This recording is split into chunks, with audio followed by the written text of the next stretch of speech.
join with us in short.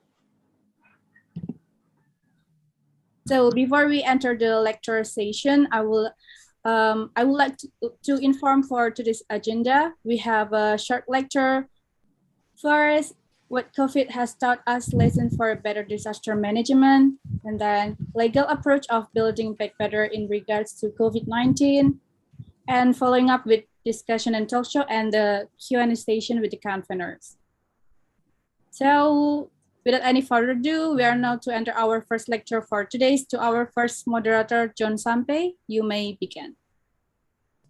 Thank you very much, Ms. Safira. And let me start by saying how grateful I am and how grateful we are to host everyone here, all the academies, all the participants from diverse number of countries.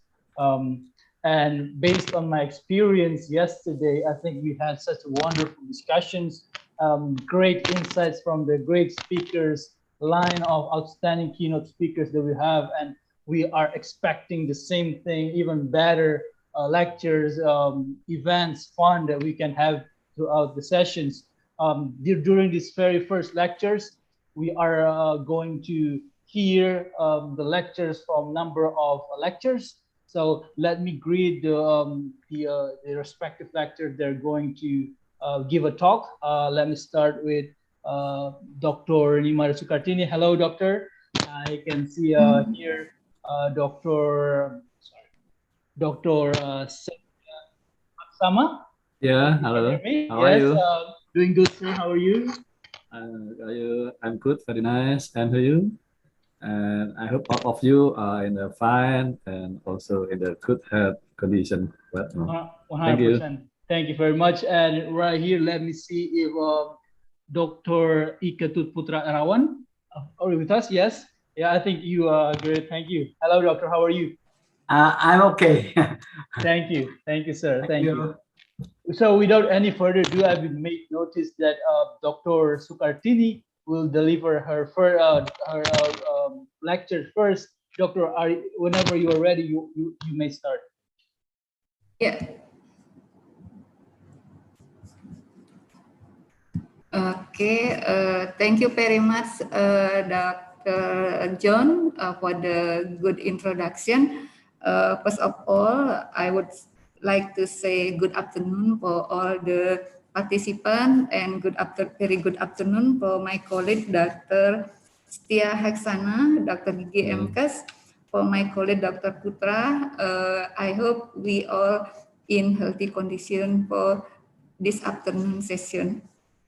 I would like also say good morning maybe for the participant from outside of Indonesia, Professor Dr.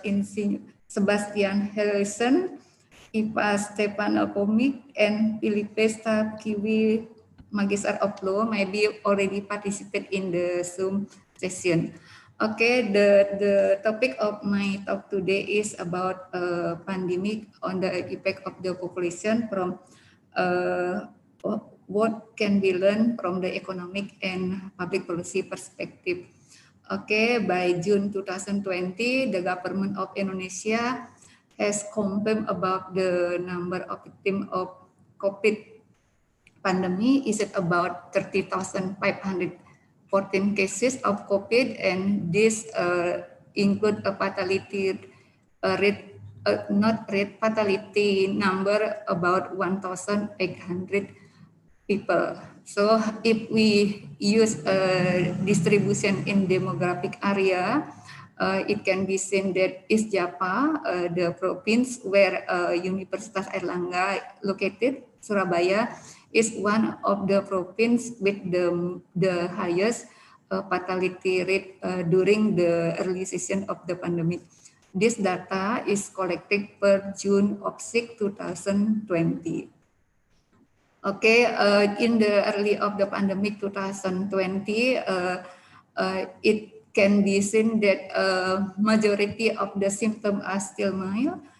About 80% of the victims just experience like moderate disease, including pneumonia, and the rest 20% they already feeling like more severe disease symptoms.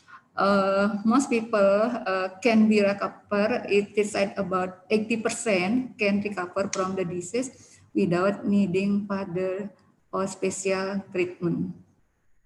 Okay, the fatality rate, if we call crude mortality rate, depend on the three conditions. The first one is the level of epidemiological curve. The second one is the population affected and the number of tests carried out per 1 million people. So by June 2020, globally in Indonesia, CMR or crude mortality rates is about 3%, but this risk or probability of the risk increase with age, and this can increase almost 15% when the patient getting older, up to 80 years old. High risk group also need to be special attention. Those who has pre-existing health conditions such as cardiovascular disease, diabetes, chronic respiratory disease, and immunocompromised person. Also, those who are in the healthcare sector due to prolonged exposure of the pandemic, they experience increasing fear with the lack of personal protective equipment. We call this is PPE. And regarding the risk assessment in Indonesia, the risk assessment are focused on those who are in the elderly age. In Indonesia, we define population older than 65 years old. The second one is those who has a precondition such as comorbidity like hypertension. In the region where flight and ship arrival is more frequently compared to the others, and also the incidence of certain conditions such as pneumonia and influenza like illness, and as well as hospital capacity and other healthcare facilities. This is the early condition of pandemic. We can see that in Java, in some region of Indonesia are classified as the region or province with very high risk. In Java, only one district called Wonogiri has a low or moderate risk of the COVID by June 2020. We move to the health system that we aware that the most important goal of the COVID-19 response is to slowing down the transmission and protect the health system. So this can be done through the rapid identification, testing, and treatment.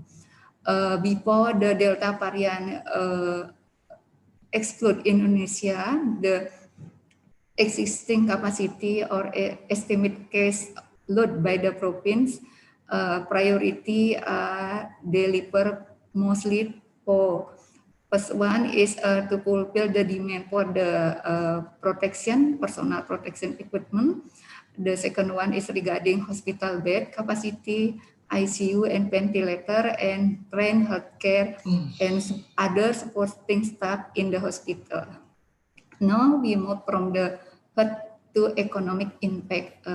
In economic, we measure the direct impact of the pandemic COVID through the economic activity, especially in supply side. So at the beginning, we know that all government globally and in Indonesia try to introduce physical distancing. In Indonesia, we call it PSBB policy. This is in the purpose to prevent people mobile during and after the holy month of the Ramadan. In the beginning of it was on April 2000. But this policy has impact on the manufacturing production, which is decreased reported by the time of the policy implemented.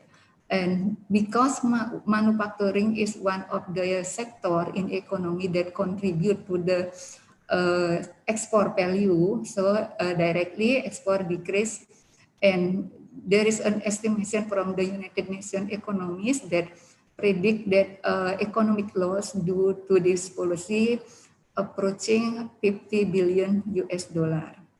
So from this initial policy, we can see that the supply side experience shortage, and this will, in economic, this will induce domestic inflation because demand is much higher than supply of the good.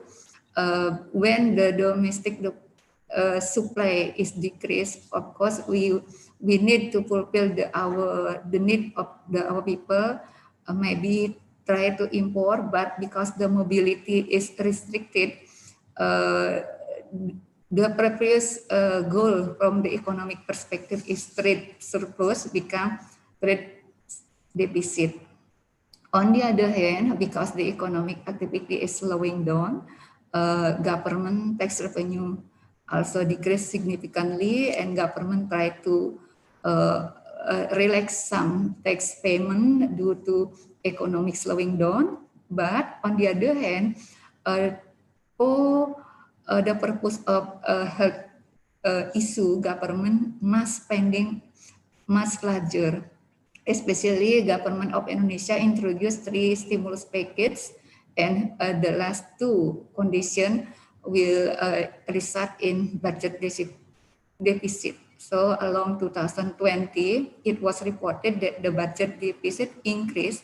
It was in the beginning 2/4 3%, but the last quarter of the 2020, the budget deficit become 5.07% of the GDP. So this is like a bad information in economy. Okay, after the macro condition, we move to the micro or at household or firm level. Even though the supply side production of economy is decreased due to the PSBB policy or physical distancing policy, but thanks God, no food shortage was reported by 2020. But prolonged pandemic could cause high food price.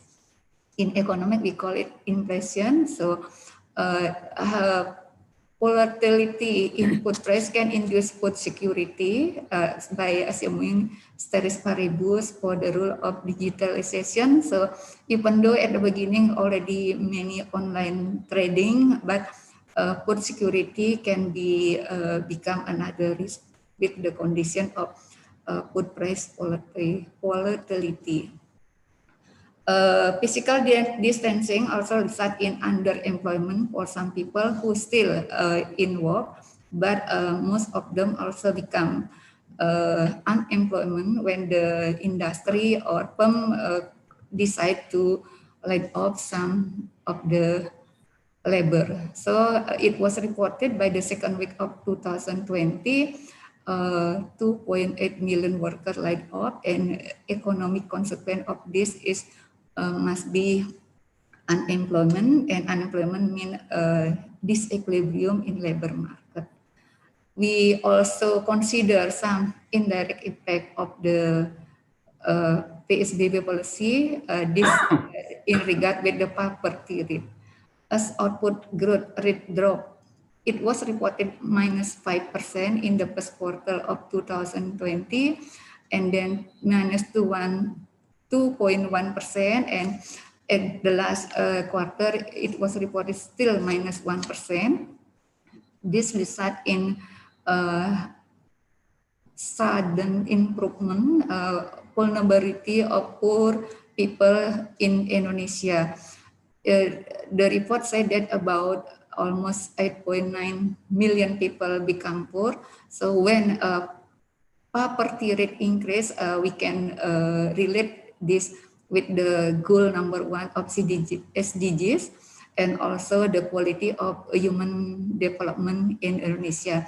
I quote this number from the survey of Semeru led by Surya Hadi and his team. Next, Higher poverty rate not only trigger social issue but also social cost, and furthermore pressure on government spending, where government must to prepare for the program for social protection, and this social protection are mainly distributed to the first one to the poorer segment of population. We call it the fifth quintile of the population by income, order by income. The second one is older people. The third one is healthcare worker and team. And the fourth one, by the beginning of 2021, we know that many of migrant workers of Indonesia returning home because of many reasons. So social protection for this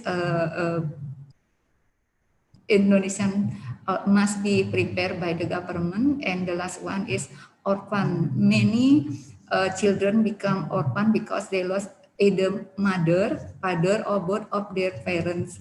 So this condition, the last condition, need a special attention, not only economic, but government need to consider about psychological aspect of the orphan children.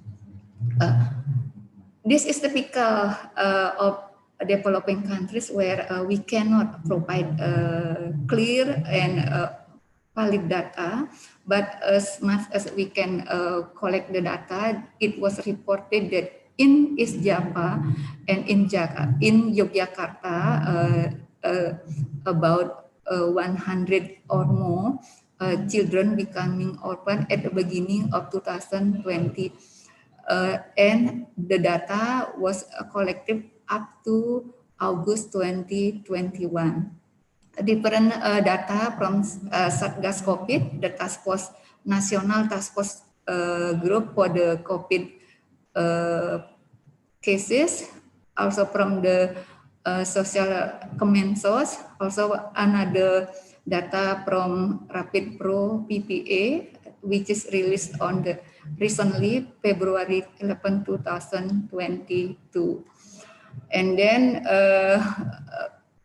we have to make regarding the capacity to cope from additional risk, because from 2021 Delta variant and lastly Omicron variant still put prolonged pressure on pandemic. So what national plan should be done? The first one is limit the transmission as much as a government can detect early detection, encourage people to do what to call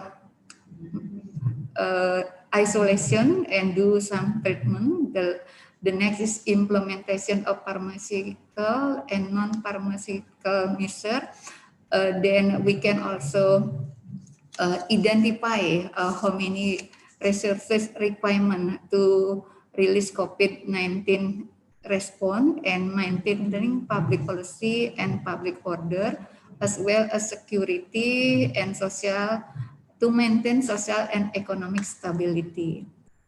This is a multi-sectoral response from the government of Indonesia. At least there are 8 departments with the special duty. For example, from the Ministry of Health, from the Economy, from the Infrastructure and Facility, Ministry of Education, and others such as Logistic Department must be prepared with the response to the pandemic. And vaccination is another strategy. We say thanks to the international cooperation. Based on yesterday information, so we already has about 200,000 additional with the first dose. So we can say the accumulated of the first dose vaccination among the people is close to 194 million. So we can, this is partially vaccinated, and for the second dose we already achieved almost additional 324 3,397. So this become accumulated into closely with the 100% of total Indonesian population. Recently, Indonesian population is about 200 million. This is if we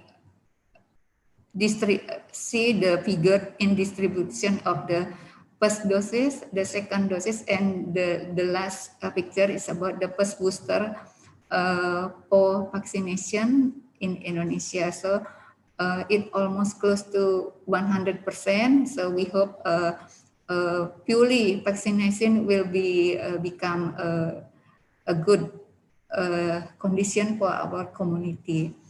Okay, to sum up, we still face uncertainty with the pandemic. Indonesia and global community are preparing COVID, which is previously pandemic, and now we hope it become endemic.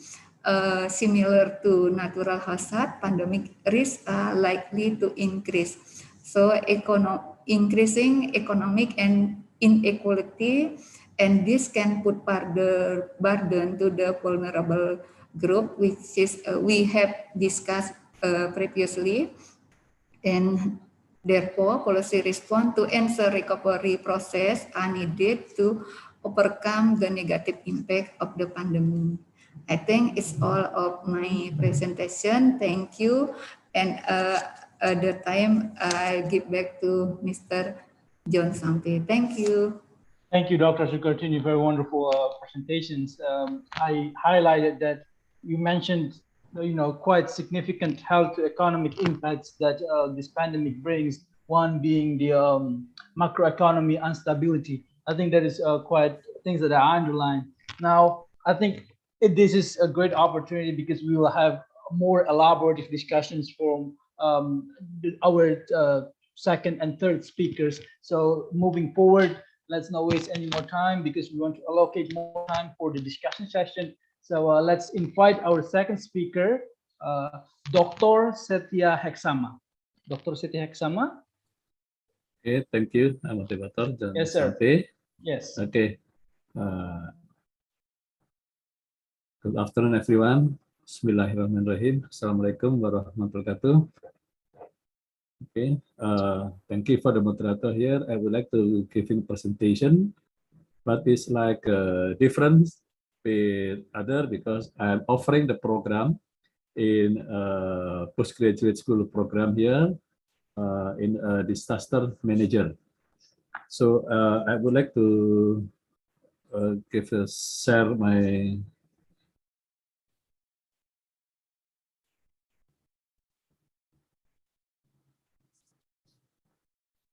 can everyone see this? Okay. Yes, sir.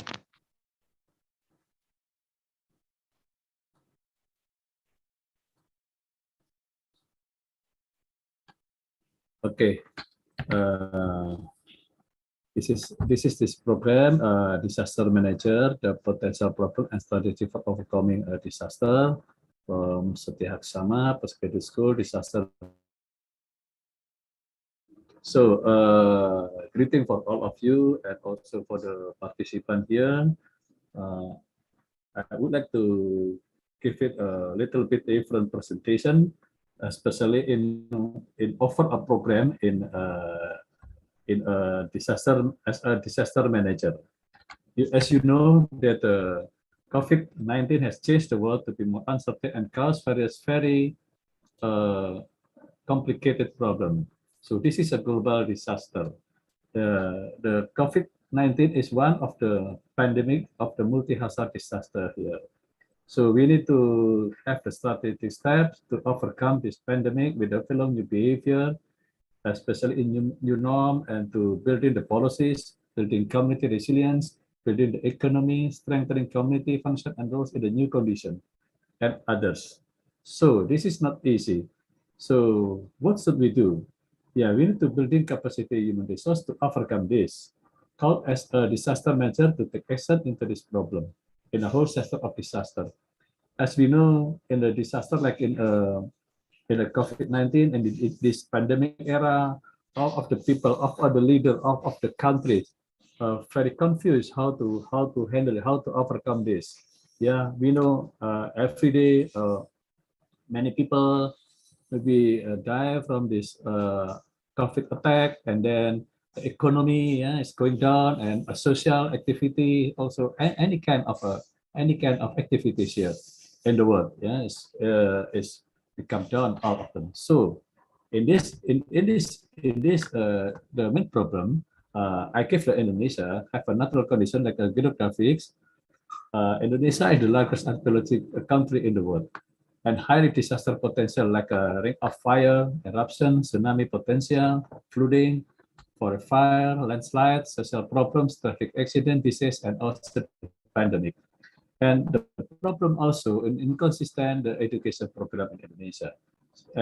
We know that the policy change frequently. Yeah, in this week have a new policy, but on the next month have the new other policy. So people getting confused with this. Weak in the area of management, leadership or managership, function and process of management like a planning, organizing, actuating, staffing, directing, budgeting, monitoring, and evaluating. Leak and weak in the decision-making process. Many people don't understand the tools, the instrument in management. Okay, this is the main problem. So in course description that I offer a program in course of description, this course is discussed about the disaster management. Disaster manager is a training and education course. The target of this course is in the students have the knowledge and skill of managers who can manage disaster, from understanding disaster risk management, emergency management, and recovery management. Yeah, topic of the course. So topic of the course is the first we have eight topic. One is the building leadership managership concept in the disaster management system. To develop collaboration and coordination, we call it a pentahelix concept. You know, pentahelix concept is a concept for the 5 different organizations, from the government, from the university, from the media, from the community, and from the business sector. And the 3 is the how do we can to design the concept of formula of disaster risk, which is a measurement of threat, vulnerability, and capacity in disaster cycle. So we have to in the pre-disaster, about the preparedness and mitigation. In this course, we have to learn about this. And then when the disaster occurs, we have to learn about the quick responses. So in how many people can be hurt from if the response is very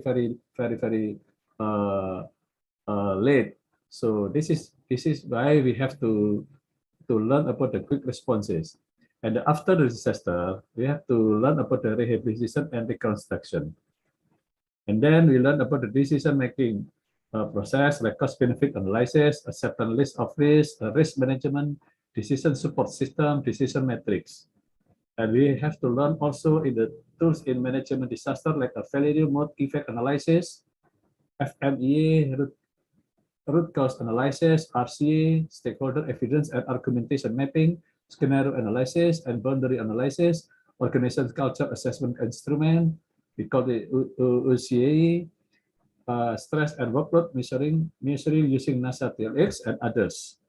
And we learn about the policy reviews and analysis, and Bahasa for international student, and as well every weekend we have a tour to every maybe Saturday and in Sunday we have a Bromo tour and City of Batu and Madura Island. So this is the topic of the course.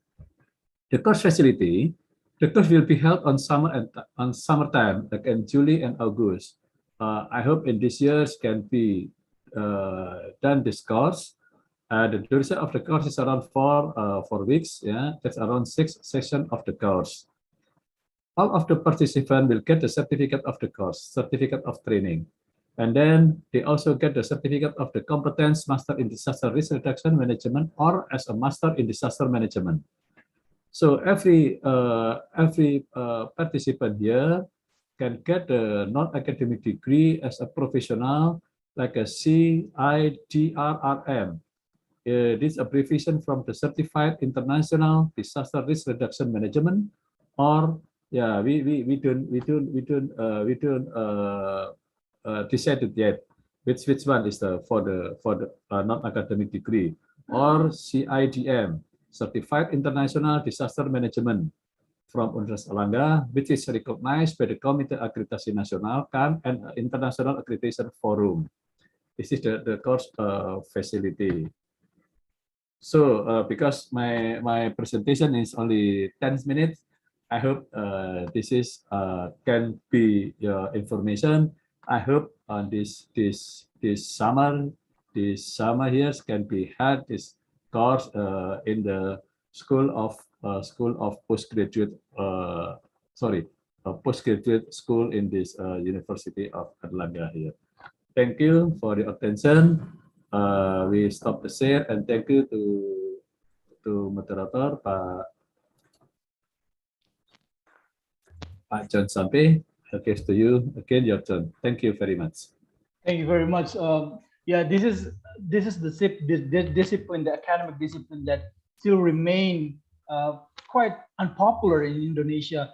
You know, despite of the urgency, the importance of learning the disaster response, crisis management, and things with that nature. So thank you very much for your presentation. Now I would like to, last but not least, I would like to invite our last speaker, Dr. Erawan.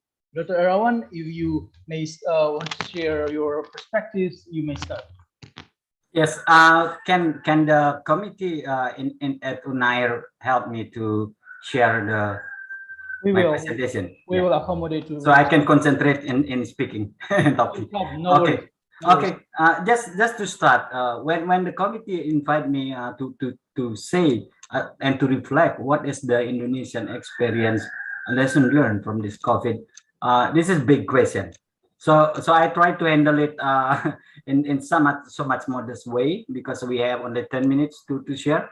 But I can say in more detail after the presentation was said. But to introduce the case, I just tell you that there's so many people when reviewing, reflecting, and also analyzing the Indonesian response to the COVID in the beginning, particularly until the middle of 2020, they give a negative comment. Yeah, for example, the Sana Jafri, our friend at the Endowment Carnegie Institute in the United States, write a really interesting article about the blunders. It's called Coronavirus Blunders in Indonesia Turn Crisis into Catastrophe, about how the management is not focused, so politicized. Ministry of Health during the time is not capable. It's so many different debate come, and then the question is that can Indonesia manage such multidimensional crisis named COVID?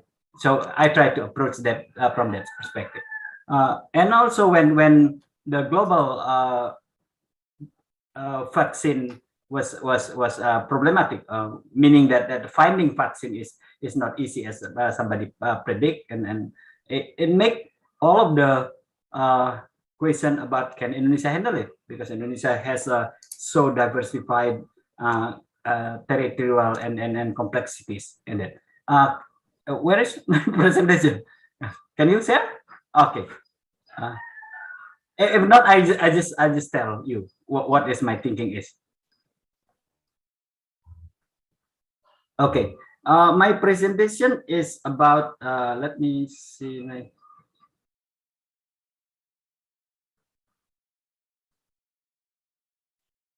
Okay, let me just check my own. Okay. Thank you, John. No problem. Yes.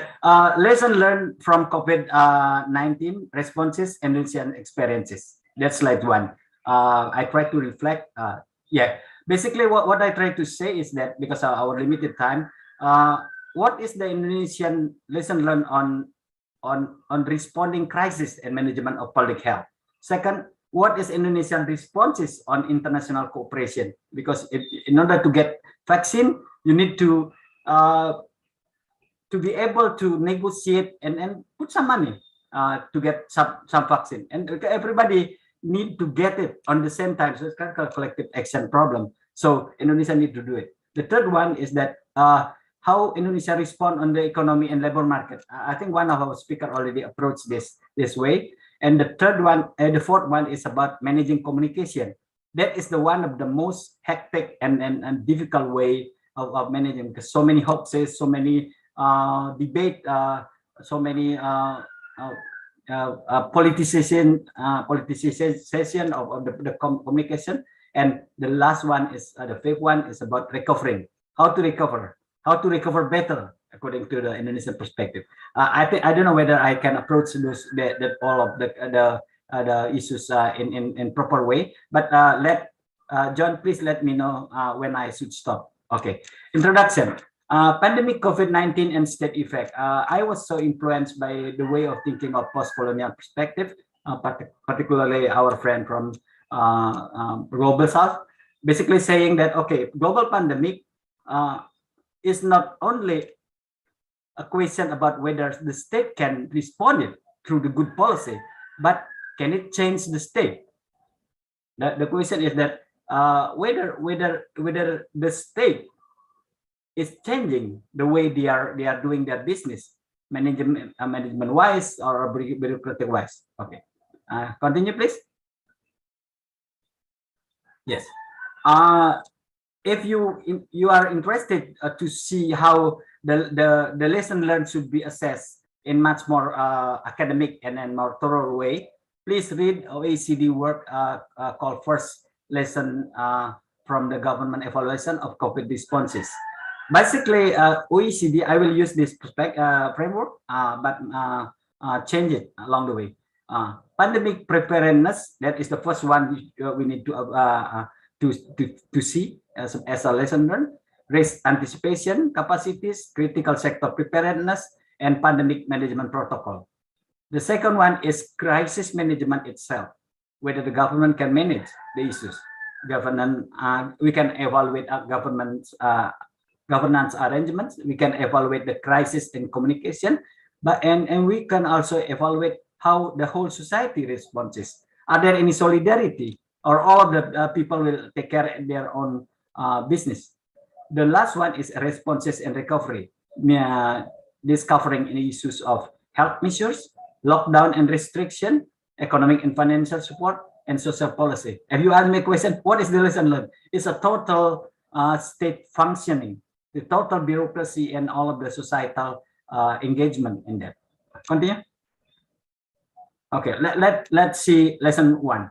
The first one on responding the crisis and management of public health. What is Indonesian lesson learned? Continue. From the OECD framework, we can see that Indonesia is good in pandemic management protocol.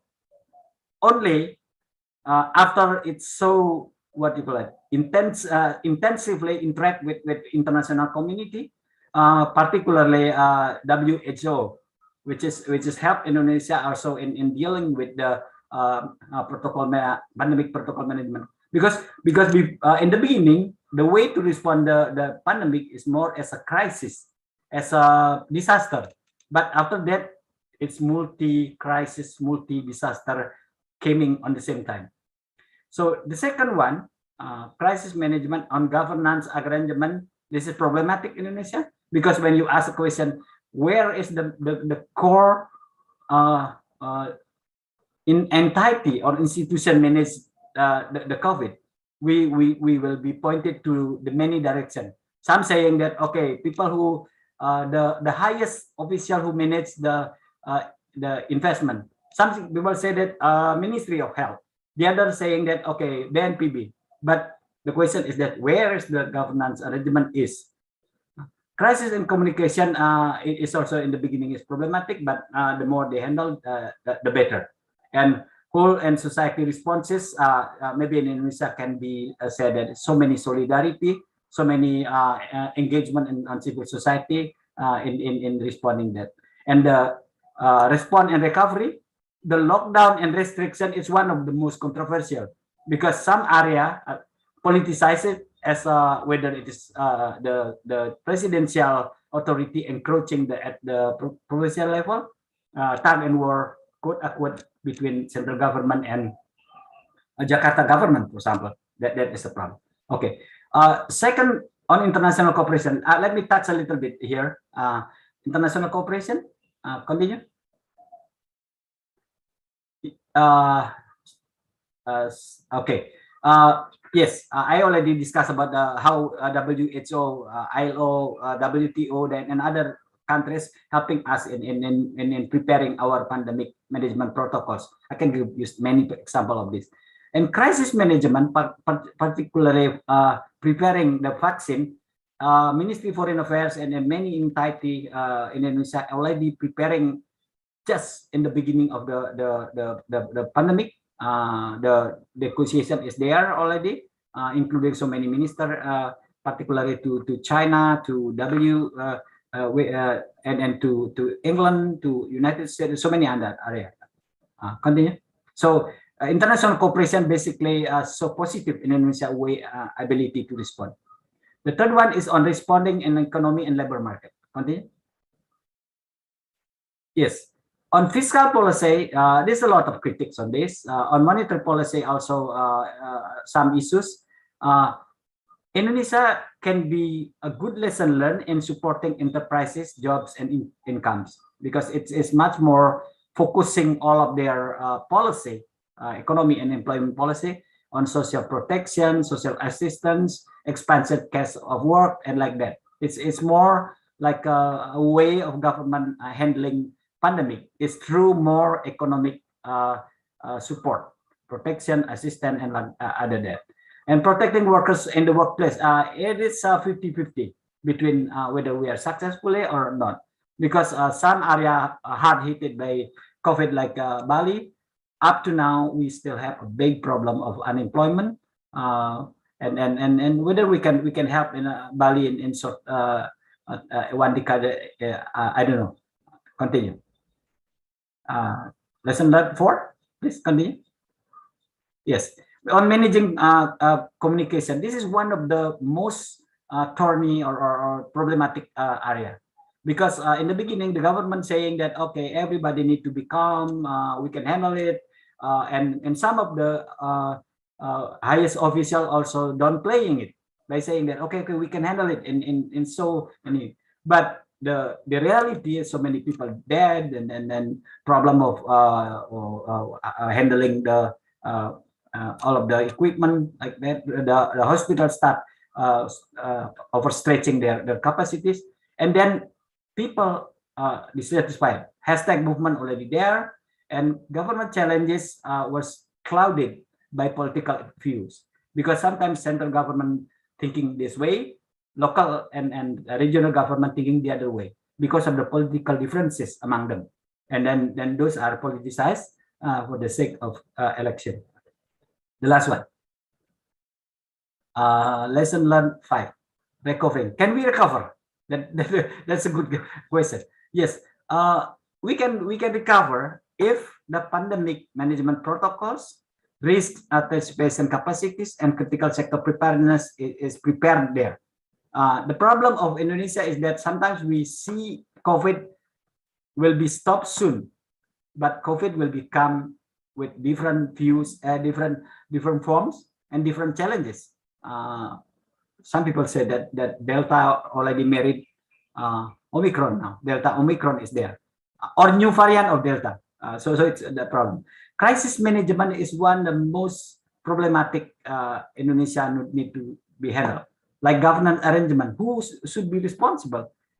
Because every minister sometimes saying that they are much more their area is much more important in handling the support. And crisis of communication will be there and need to be handled. And the issues about lockdown restriction, and because Indonesia have a policy balancing between economy and health management, and those two are not sometimes on same pages. It's dilemmatic between each of one. And lockdown and restriction in many ways sometimes let the state seems like allowing the people to help themselves. That is not good for the future. Yes. Social policy is good up to now. Economic and financial support is still problematic because some people are saying that the direction of the support is toward bigger company is equally and morally not justified. Even it is have much more impact toward the saving economy in the future.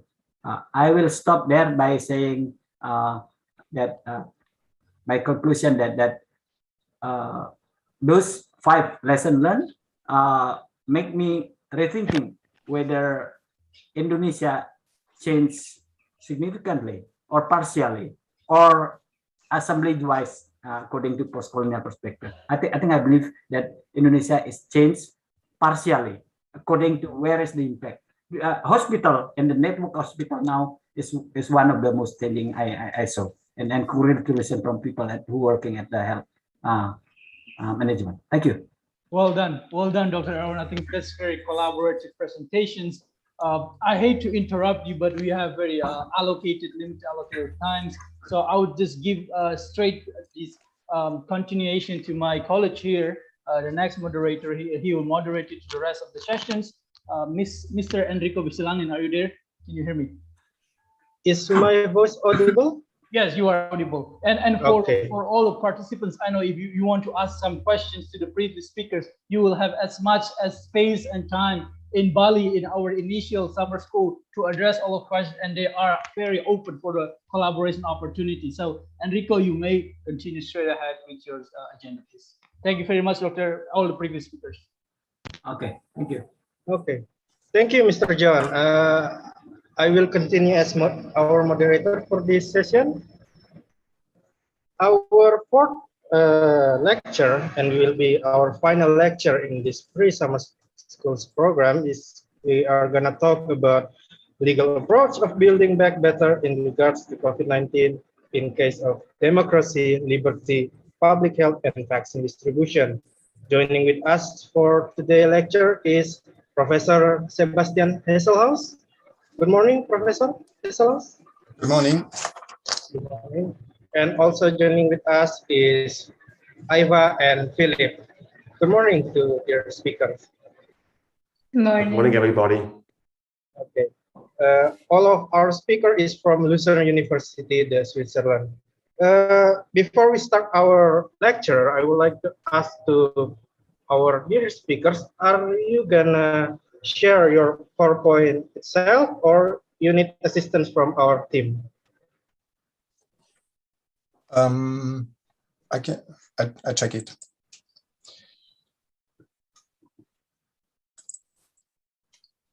Okay. Yeah. Yeah. So I don't have a PowerPoint, just the notes. Yeah. Okay. Okay. Okay. I will first give the floor to Professor Hesselhaus. Professor Hesselhaus, the floor is yours. Okay. Thank you very much, everybody.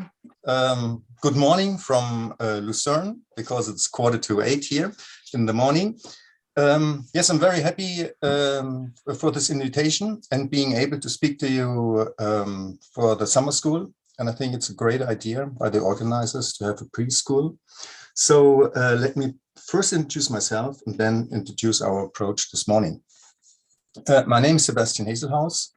I'm a professor at the University of Lucerne, professor of law.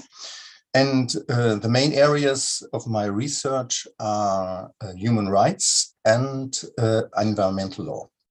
So this is where it comes together with the pandemic, the health law, and environmental aspects and health aspects of this, and the human rights aspects, of course. And I'm co-head here of the Center of Law and Sustainability, working together with my with 2 colleagues, and we form a team especially for comparative law approaches. So I hope I can give you some insights from our European perspective.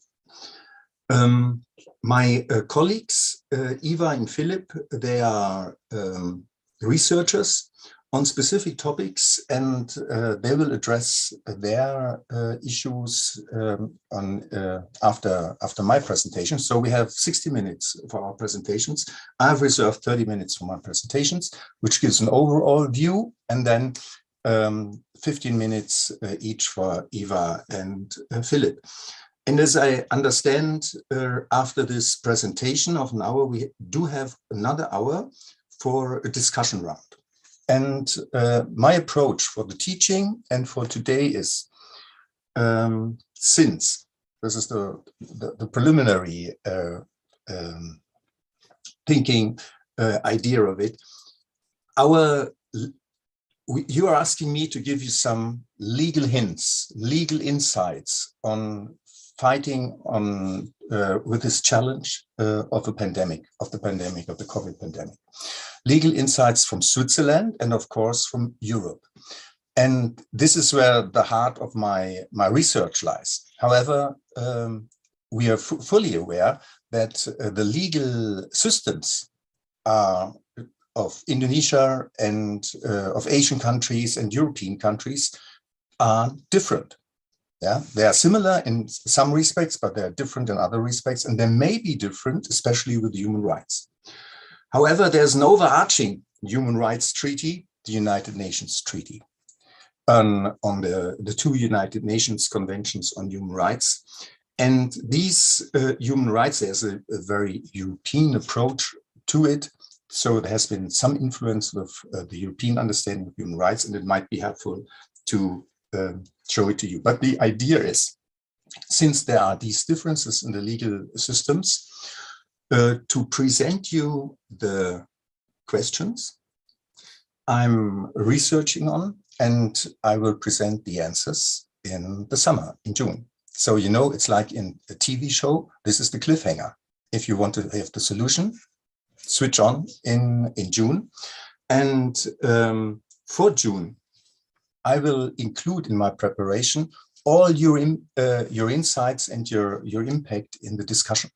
So please be prepared to tell me what is different from your perspective, and I will take down all the notes I can and include it in my lecture to have a truly comparative law approach, a better comparative law approach in June.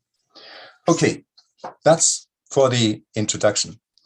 Now we will come to the, here you see, why is the pandemic a reference point? Collecting insights and questions. Yeah, why is the pandemic a reference point? It's very interesting for future challenges, and it has been and still is a global challenge. A global challenge in that it affects every country, every person on the planet, and that the answers are connected with each other. You all remember, if there are not enough masks in Europe or the United States, and they are produced in China, states try to get hold of the masks and deliver the masks, make the producers to deliver the masks preferably to their country. Yeah, so the globalization in its advantages and disadvantages really is the decisive background of the challenges and the answers to this challenge of the pandemic. And that's the first point. Yeah, the global challenge, but not only global challenge like, yes, blah, blah, blah, we know that it's a global challenge. No, this is really intrinsic, a global challenge where answers and solutions we find in a country, we find in a continent, in a group of countries, have an impact on other countries. And we do have to take that into account. I strongly believe, and I will show you in June, that there's international law to back this. So the second, my second point, and this is not extensive, so my pre-thoughts for the presentation in June, but I will build on them and then go to the details in June. It's comprising the whole of society. And while I was writing this short paper here, I was astonished that taken from social scientists are not always, but mostly working on the ideas of inclusion in a society. Is everybody included? are people excluded of society. And the pandemic affects everybody. And so there's an inclusion of everybody in society. At the same time, we see there's a strong exclusion because we're looking for, in law, we see we're looking for answers. And if we need legal answers, they are restricted to the territory. And even in the European Union, where we have mostly free borders, open borders, countries close down the borders. And that means in social sciences, excluding foreigners, people, not only foreigners, but people from abroad entering the country. You all know the example of Australia, where Australians from abroad weren't allowed to re-enter their own country. So that's, for social sciences, very interesting, but for legal sciences as well, inclusion and exclusion.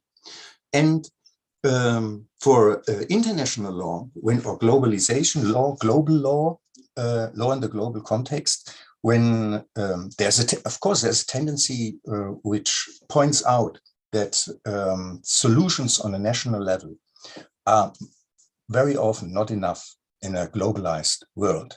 However, we see if it all comes down to a very risky situation, we have to turn to the best functioning legal system. And for every country, the best functioning legal system with administration and courts is their own legal system. So there's a renationalization of law.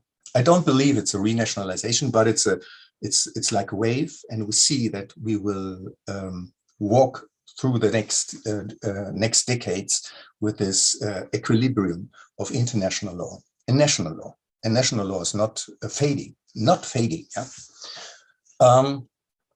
And then the third part is affecting nearly all aspects of daily life. Yeah, we could make not only a summer school, we could make a whole semester, the effects of the pandemic on social life and the legal questions.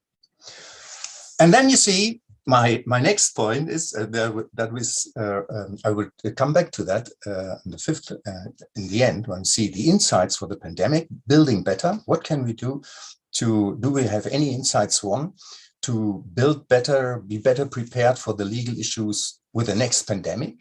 But I would like to broaden your view, yeah, to look at climate change.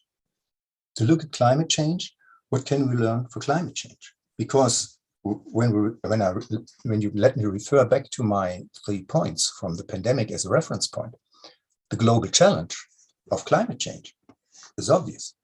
And the globalization and the effects on other countries as well. If one country has more emissions, it's bad for all the others. Then it's comprising the whole of society. And we have questions of inclusion and exclusion.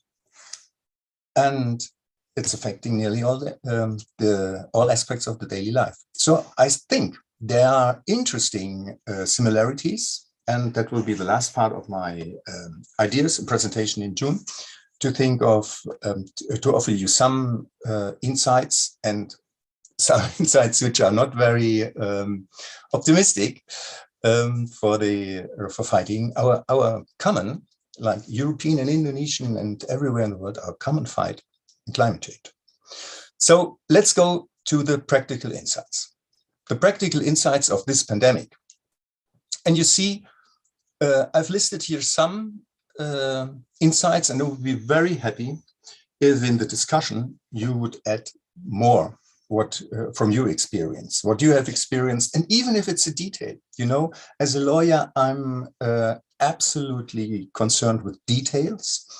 And when I have a list of details, then I can come up with a legal rule, with a proposed tool for the similarities. Yeah. So I desperately need insights on your experiences.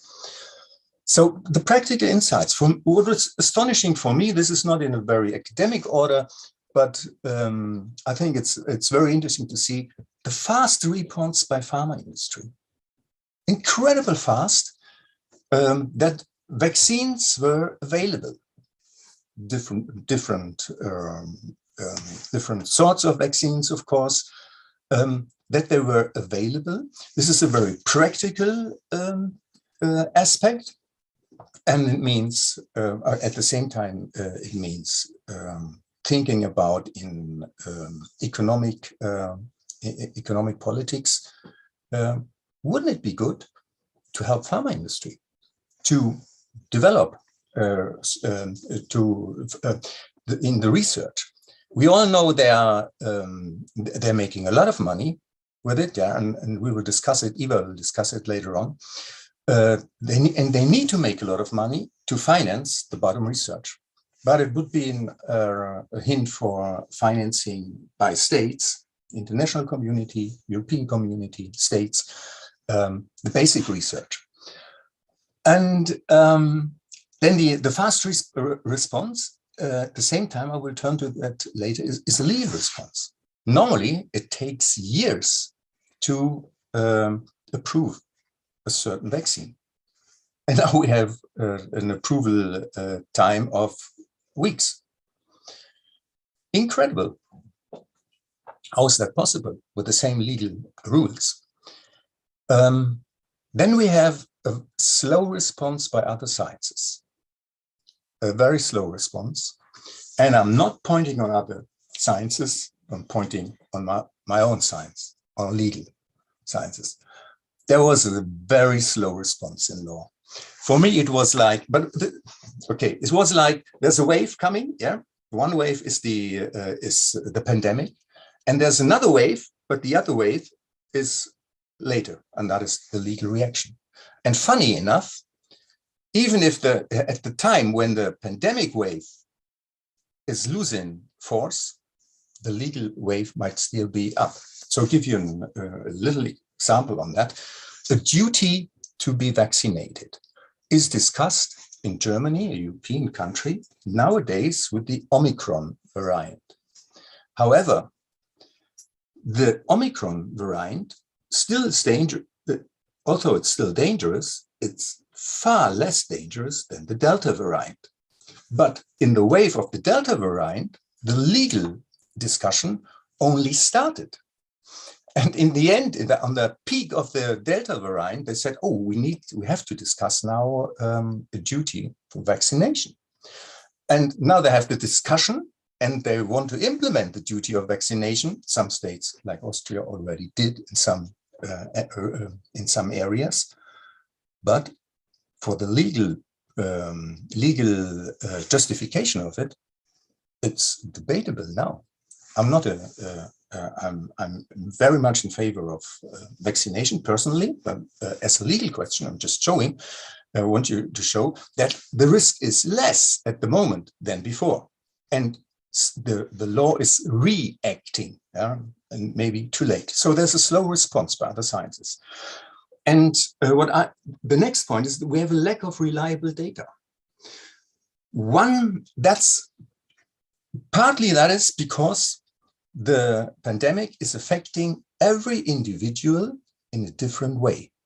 It's not foreseeable. We can foresee it basically for groups, but we can't foresee it for every individual, if that's would be a deadly disease or just a slight disease. So there's a lack of reliable data. And my basic, I have to come to my basic argument of what is law about here in the practical insights. Why do we need practical insights? Law it's the approach of the human rights law. The human rights law, as you know, in the UN conventions and rules, they offer each individual a space of freedom. Yeah.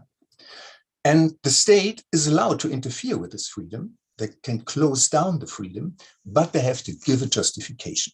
Yeah. And that all boils down to a test of proportionality. And in the test of proportionality, we have to weigh between the risks of affecting ourselves, other people, the lives and the health of them, and our freedom. Yeah. And this is a judicial assessment. And in a judicial assessment, we are only allowed to bring in certain arguments. Yeah. And we struck off fear. and things like that, which are very dominant in our day-to-day lives. Emotions, fear, we struck them off the list of the arguments. It's a rationalization of arguments. And because it's a rationalization of arguments, we need data.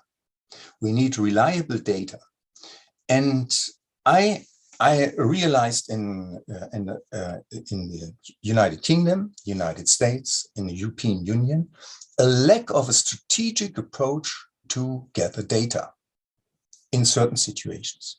I will address that in detail in June. Then we have the legal security and foreseeability in times of uncertainty. That is a really tricky thing because the variants, the different variants, another variant is coming and it is taking over the old variant. Maybe, we don't know. First of all, we have one variant and we have waves because people get vaccinated and they get infected, and later on they will be immunized against it.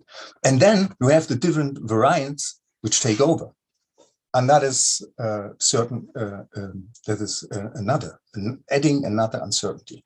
That makes it very, very hard to give you legal security in the answers. However, we have to search for that. Yeah. Then this is the principle of hope. I love it and I hate it. I love it because that makes us human beings, rational human beings, keeps us alive. Yeah. Whatever happens, we will think, however, somehow we will go on. But in the pandemic, the principle of hope is that people do not realize the risk. They do not want to realize the risk for precautionary measures. Then we have, which has been addressed before in the presentations before, the communication problem. Law has to be communicated. You have to publish the rules. You have to explain the rules in a democracy to make the people to obey to the rules. Yeah. And then we follow in this pandemic, politics has followed and maybe had to follow multiple and contradictory objectives. So in the beginning, when there were only few masks in Europe, the governments told the people, masks are good, but you don't need them. Absolutely. Yeah, they're fine, but you don't need them really, because they were afraid of a very high demand and then a critical answer in politics that they cannot supply enough masks. Then at the time when enough masks were there, they said, well, you definitely need a mask. There's a duty to wear the mask. So for the average person, that seems to be contradictory. If you look behind the scenes, you're perfectly aware of it, but you are aware of the different approaches in government and the different parts in the governance system. And these different parts in the governance system, we all put together to find overall answers, work to their own rules. Yeah, and that is communication rules, and that makes it very different. Yeah. I will come to that in a moment. Then we have the problem of fake news and in the internet and reliable data, which worsens the problem even more. We have short-term versus long-time responses, short versus long-time responses, and in close to the principle of hope, resistance against precautionary measures. But if we're at the cliff, somehow people accept very massive urgency measures.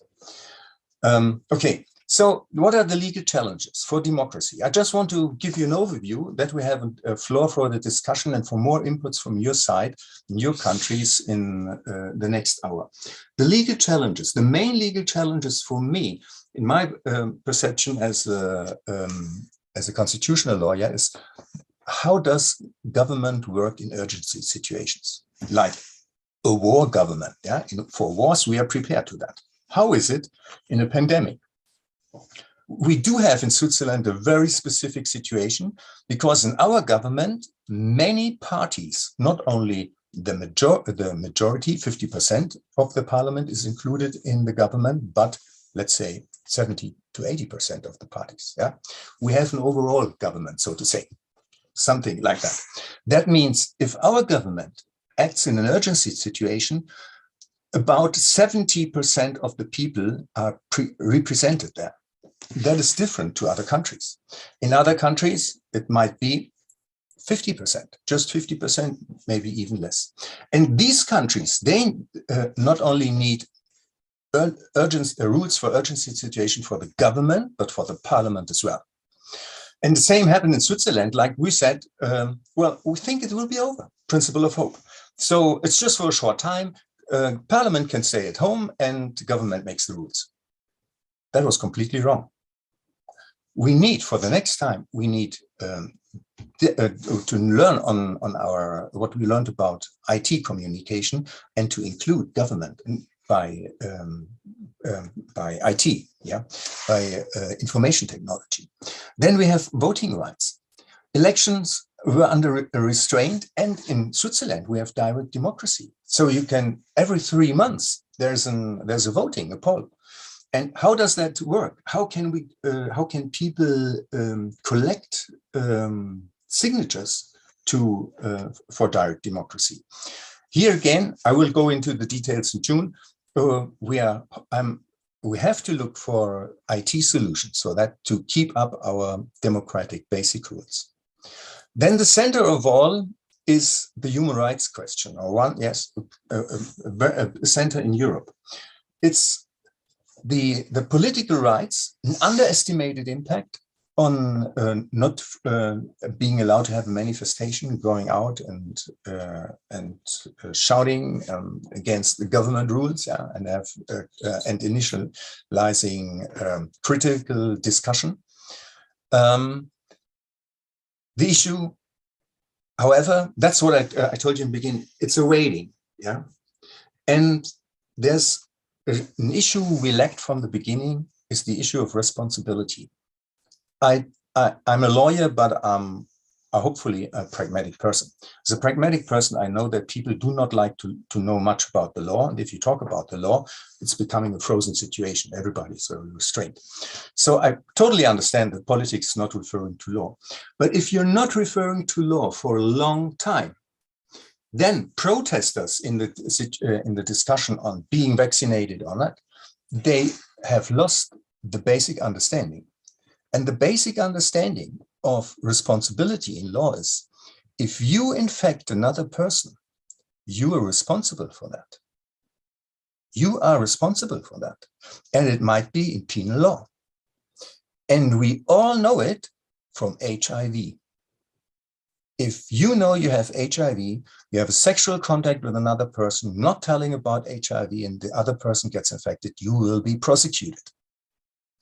This is different to a pandemic, not in law, only in practice, because it's hard to prove the infection. In law, it's the same. And at a certain time, and not too far away from the start of the pandemic, you have to tell people what they are accountable for, responsible for, to make clear what is the frame of the waiting. Yeah.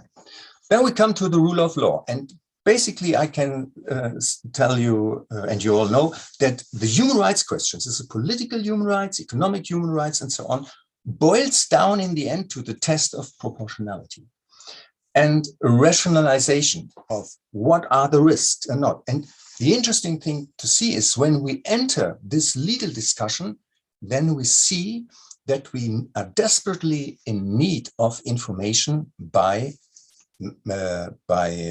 natural sciences, that we know more about the infection rates, how immune is a vaccinated person, and so on, because this all comes into the risk governance. So it's a perfect example to work on a national and international risk governance. Then, oh, forgive me, this should be number 3 there. The medicinal treatment. This is a great question, and I think because we do have some time. Enrico, may I ask you? We do have some time to go into prolong this presentation to the discussion round, do we? Yes, we still have time. Okay, so there's no hurry. Good. So then we come to the medical treatment, medical treatment, and the triage the French word for triage is the selection process. Yeah. In Europe, in some countries, the machines for helping aspiration for the infected persons were the number of machines was not enough, and so we had to decide who's going to get help from the government, from the hospital, and who's not, and who's going to decide that. And we still have this selection process. In most of the countries, we have given it to the doctors. In law, in European law, in our constitutional law, this is completely wrong. This is completely wrong. The question whether a person gets help in a life-saving situation is a question which has to be determined by law, and it is covered by penal law. If you don't offer help, you will be prosecuted. Yeah, so that's a question of penal law, and because of the background of it, it's a question of human rights and constitutional law as well. And the first part of it is who's going to set up the rules, and then say, yeah, medicinal organizations of doctors, they can do it. No, they can't. They're not prepared to do it. First of all, they cannot do it in a democracy because they're not elected by the people. They have there's no task attributed to them to make this decision. When you turn to the say, yeah, but the doctor, it's always, maybe it's in some situations, it's always about life and death. So they have to decide. No, because the rule of the doctor, the basic rule is you always save lives. Whatever you do, you save life. But the triage is a selection of, it's a contradictory way. You do not save lives. You save the one life and not the other. And in your normal life, you don't enter into this process. Triage, the selection, comes from the military hospitals, the military, which means if a person comes in, which needs less help, and one in the hospital, and one which needs a lot of help, but is going, you may help the one with less worries, because then the soldier is able to go back to the battlefield. This is an absolutely utilitarian approach we do not use in normal life. So military doctors are in a different situation than normal doctors. And then we have the argument in law, in international law and national law. What about disaster? In a disaster, do you have a triage as well? Yes, we do. But you're in a tent, in a hospital tent, people coming in affected from the disaster, and then you select them into groups. You can say, your infection is so big, we cannot help you. We don't even have the material to help you. You will be sent to the next big city, and the others we can help, and then we help them. And that's the basic rule. So in the disaster, we cannot help. Yeah, here it is different. We can. There are machines, but we select the machines. So what do we do in the disaster? What is the normal rule of in an emergency situation? In an emergency situation, the doctor is prepared to help the people who have the least possibilities to get out of this alive. They have helped the people who are most affected. In the triage for pandemic, they are asked to help the people who are least affected and to disregard the people who are most affected. So it's just that by the whole learning, teaching, and upcoming and standards of medicine, doctors are not prepared to take this decision. So it's for democracy, and they're not prepared for it. So you have to come up with basically the rules. And in that the lawyers and me, that we are right. You can see in the rules of the doctor societies, sometimes they were contradictory. Yeah. So this is a very tough question of the triage, and we will have a closer look on that in the discussion in June. Then we have compulsory vaccination. I was talking about that, and this is closely connected to the issue of lack of data, and was very interesting at the same time as the vaccine approval procedure. It normally takes years. Now, fast-track procedure. I think this is great. It's an exception. However, it's an exception in law. And of course, you have to answer the question, why isn't that possible in normal times? So, interesting question. Fundamental rights, I discovered that the risk governance, that is about communication and the setting up in a governance. In my last 2 minutes I need for this, we have an institutional setup.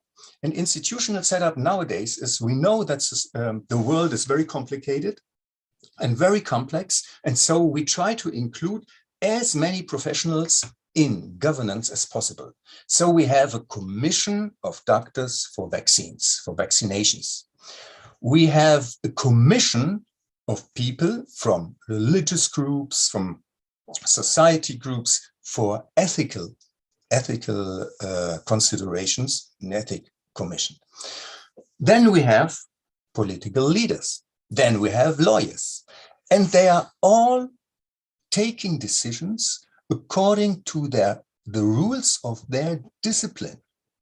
And that is, forgive me, that for a scientist, for an academic, the pandemic is a fantastic example. Yeah, it's not an advantage, but it's a fantastic example to see the problems of interdisciplinary working.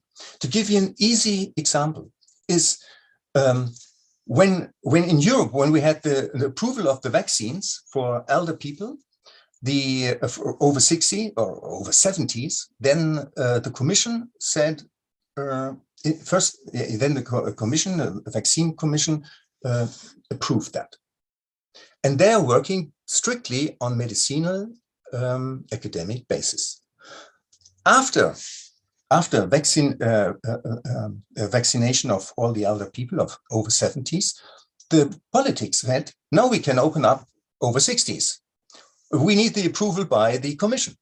And then the commission said, we only approve if we have more data. We only had data for over 70s, and we do not have gathered any more data, so we can't open the door for over 60s. That was striking. So you have to somehow find an equilibrium between these different approaches, different disciplines, different approaches, different rules of communication. And in the pandemic, we had an unsystematic approach. So it will be interesting to see when gather together to have the lessons learned and what this means for possible answers for climate change. So thank you very much. I'm a bit over my time, but I started late. Yeah, so forgive me. I was 4 minutes late, and I will hand now over to Eva and Philip, and I'll be very, very expecting your inputs in the discussion. Okay, thank you, Professor Hesselhaus, for your lecture. And I will proceed to our next speaker. It is Mrs. Eva Stamenkovich-Emlo and Philip Stawisky-Emlo. Sorry if I mispronounce your name. Both of them are assistant researcher at Center for Law and Sustainability, Lucerne University, Switzerland. So I will invite Eva first to speak, and then I will invite Philip to be our last speaker. Eva, the floor is yours. Good afternoon, everybody. I just have to see if I can share my screen. I think Professor Hazelhouse still has to quit first the screen sharing.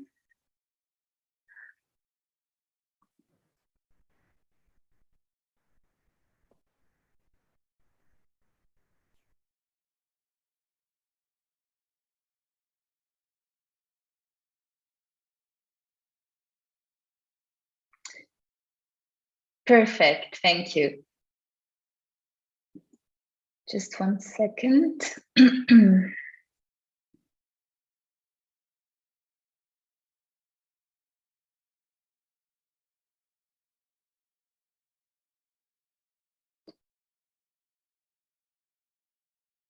I'm sorry, I have to share it like that because otherwise I don't see it somehow. Everybody can hear me?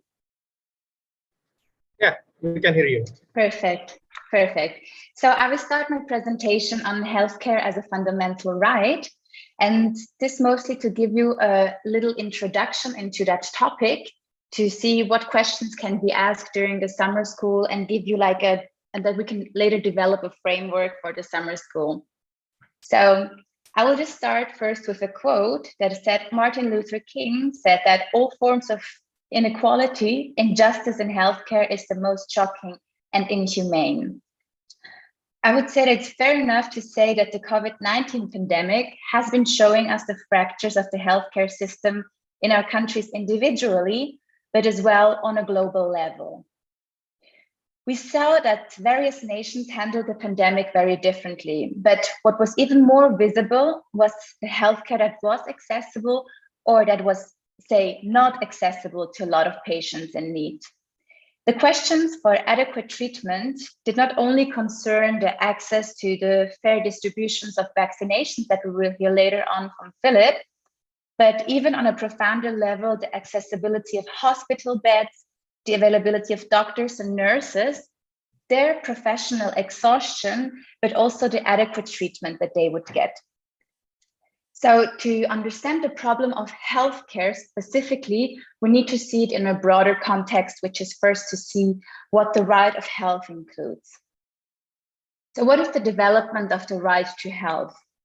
Health is among the most important conditions of human life, and it is central to our well-being. It has been proclaimed as the object of the human right to the enjoyment of the highest attainable standard of health by the World Health Organization.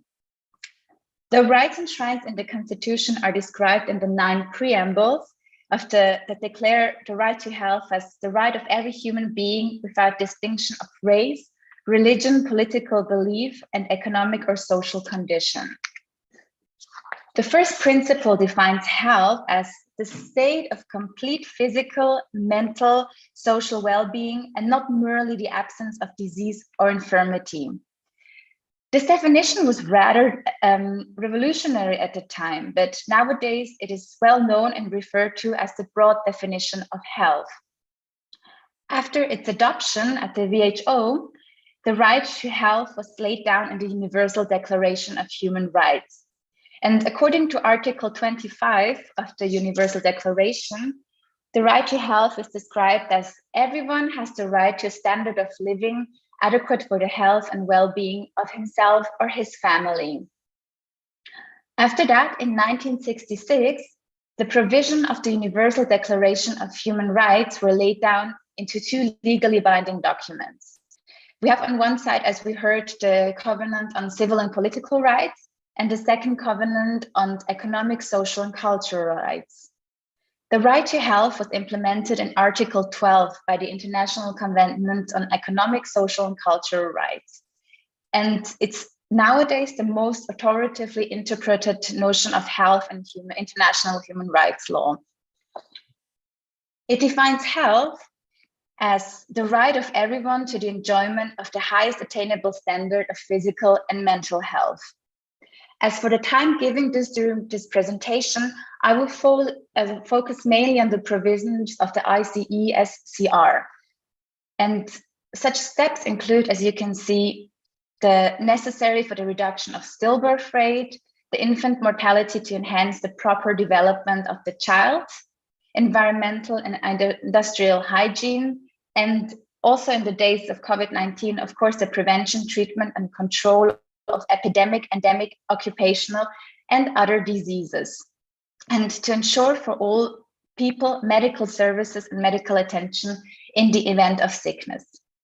Now you can see these definitions are wide and broad, and it's not always clear what can be understood with them. Therefore, the Committee of Economic, Social, and Cultural Rights adopted in its general comment number 14 the guidance on the full realization of the highest attainable standard of health. Considering Article 12, in conjunction with the general comment number 14, the right to health includes various elements.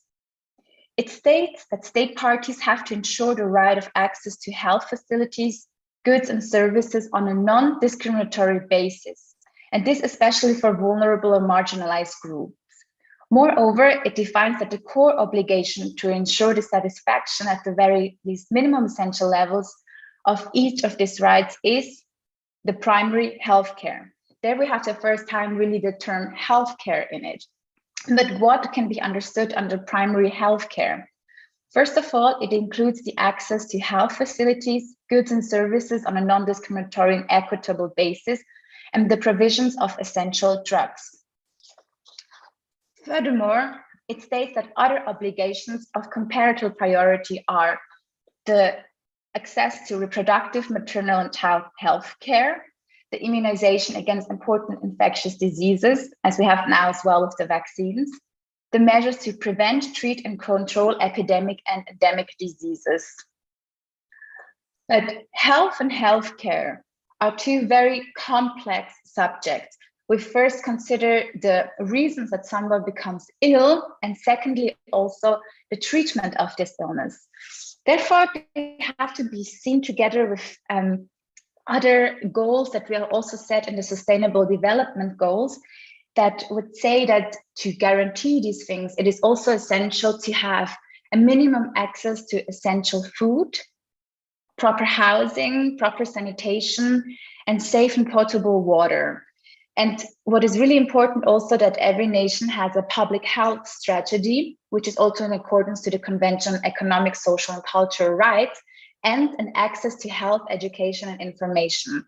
This last part with the information is also becoming more and more important because we have numbers of e-health that is developing. So also regions that are not so good in accessing healthcare facilities can get informed via digitalization and globalization. If you look at this for health, it is now the time to go broader into the healthcare and what it involves. So the right to healthcare is an essential aspect that forms part of the broad framework of the right to health, as I've just explained. It includes, in accordance with the Declaration of Alma-Ata, services like child healthcare, preventive healthcare, mental healthcare, curative healthcare, but it can be always more developed, of course.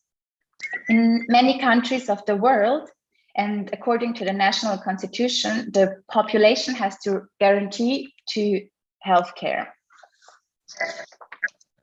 The right to health does not mean, obviously, the right to be healthy at all costs, and that governments of poorer countries are obliged to create high-tech, expensive medical services for which they do not have the adequate resources, because healthcare is also always a question of resource allocation. However, the right to health requires the state to develop policies and action plans to make it possible to achieve accessible healthcare. So healthcare as a right does not mean the provisions of services by states that are charity or that they have to provide for everything. But the right to healthcare means that the state is obliged to do everything possible to provide the population with the necessary medical services, and this regardless of the solvency of the people itself. If we look at the healthcare approach, we can distinguish two main approaches that there are. One part advocates that the healthcare is a human right because healthcare is a human necessity.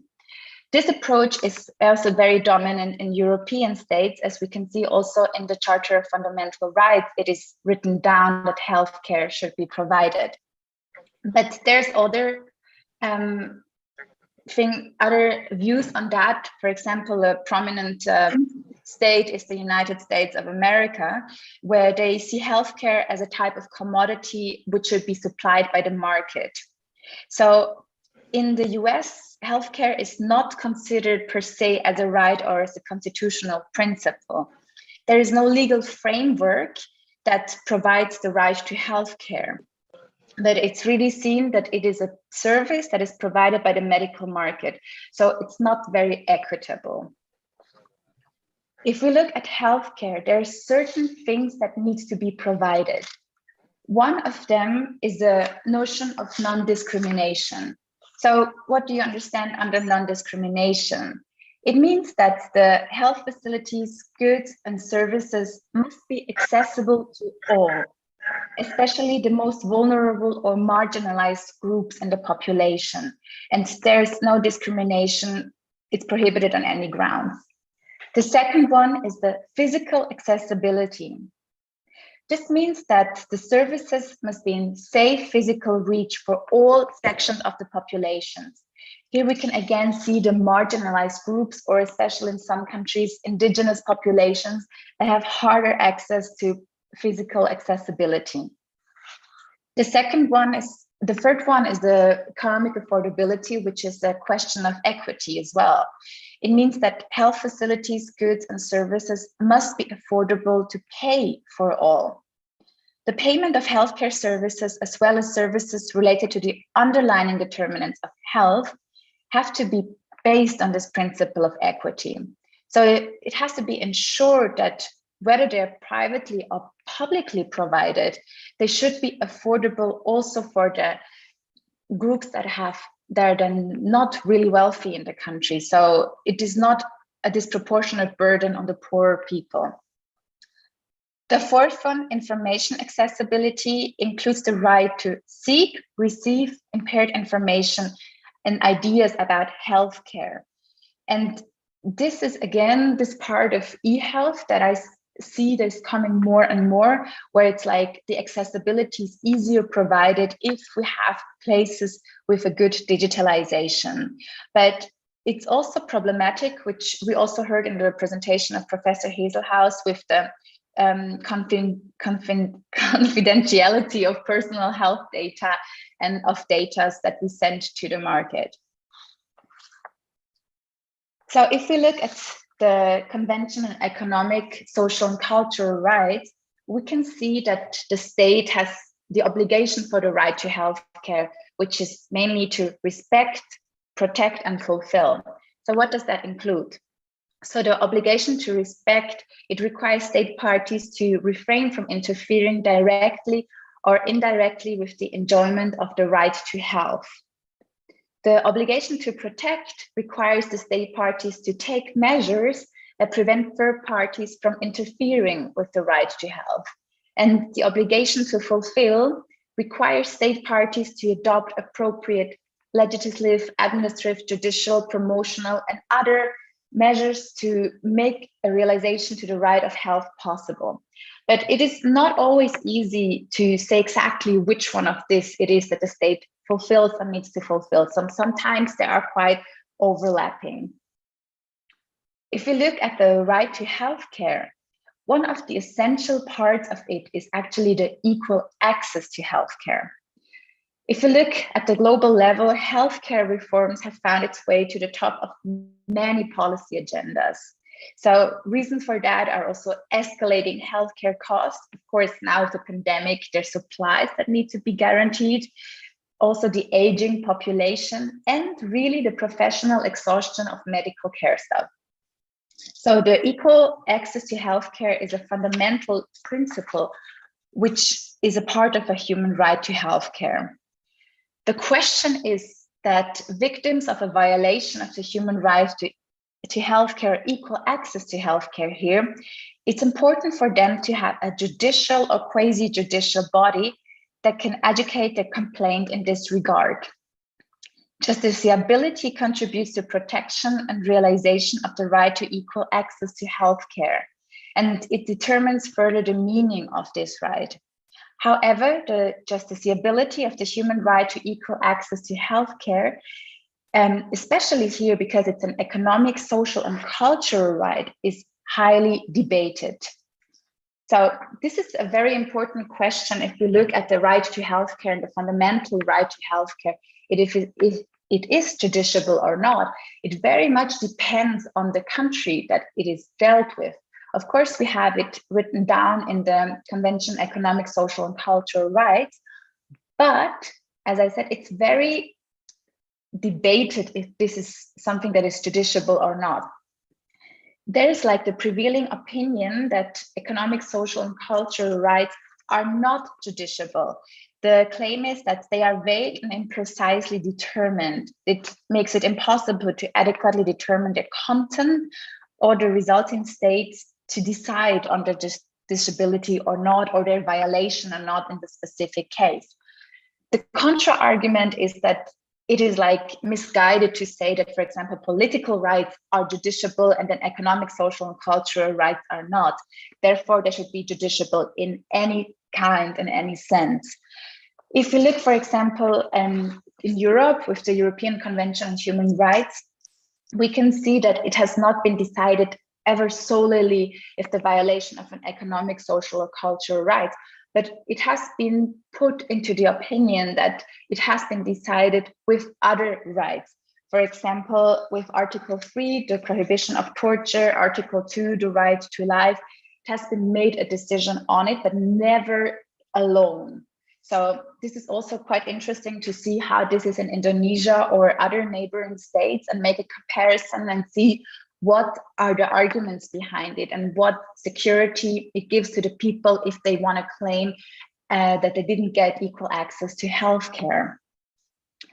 But there's so many questions with the right to health and the right to healthcare, and many upcoming problems that we have to deal with. So as we have only a short amount of time, I would just like to give a concluding thought about this. And it's really that if we look at the pandemic and what it has taught us, it has shown us so many deep vulnerabilities in healthcare systems. It's a challenge for patients, healthcare professionals, and society at large to deal with these things. And it has shown us as well that the countries that best responded to the crisis were the ones with the principle of universal healthcare access.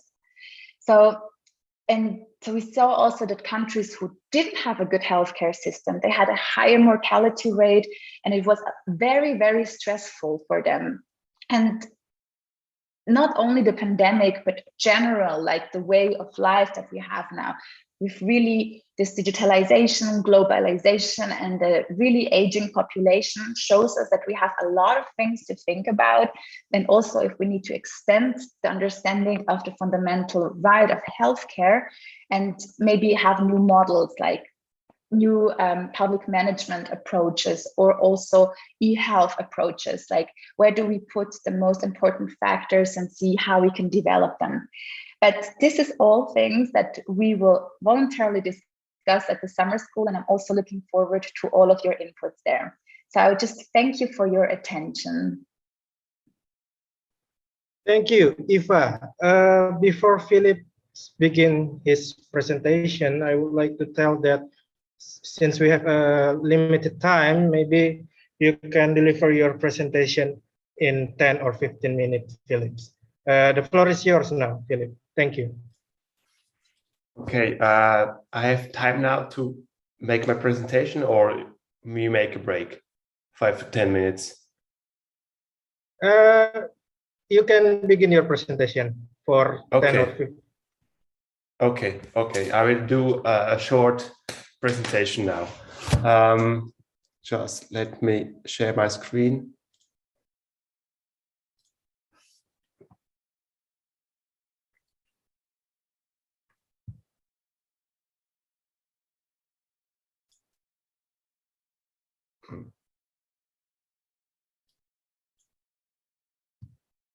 So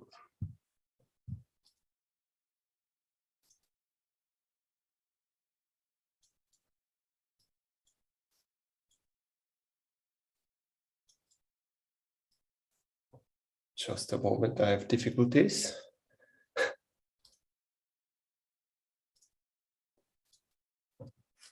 My subject is how to ensure global access to vaccines and medication and critical technologies. So this is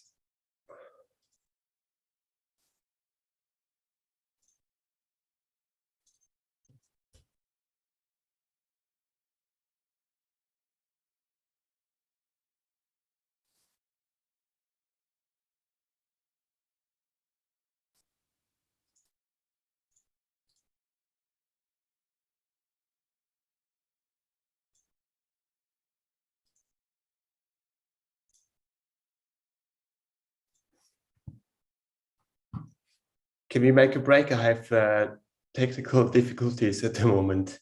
I cannot start my PowerPoint presentation.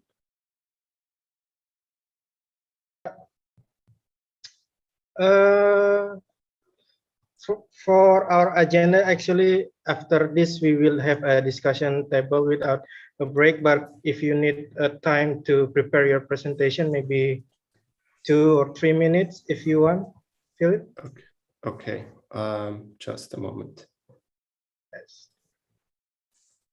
Philipp? Ja. Ich habe gesehen, dass du mit dem Cursor, warst du auf meinem Bild, ich sehe ja dein Bild, warst du nicht bei Bildschirmpräsentation starten, sondern bei Zeichnen. Dein Cursor hat irgendwie nicht funktioniert. Ja. Okay. I can share now my screen.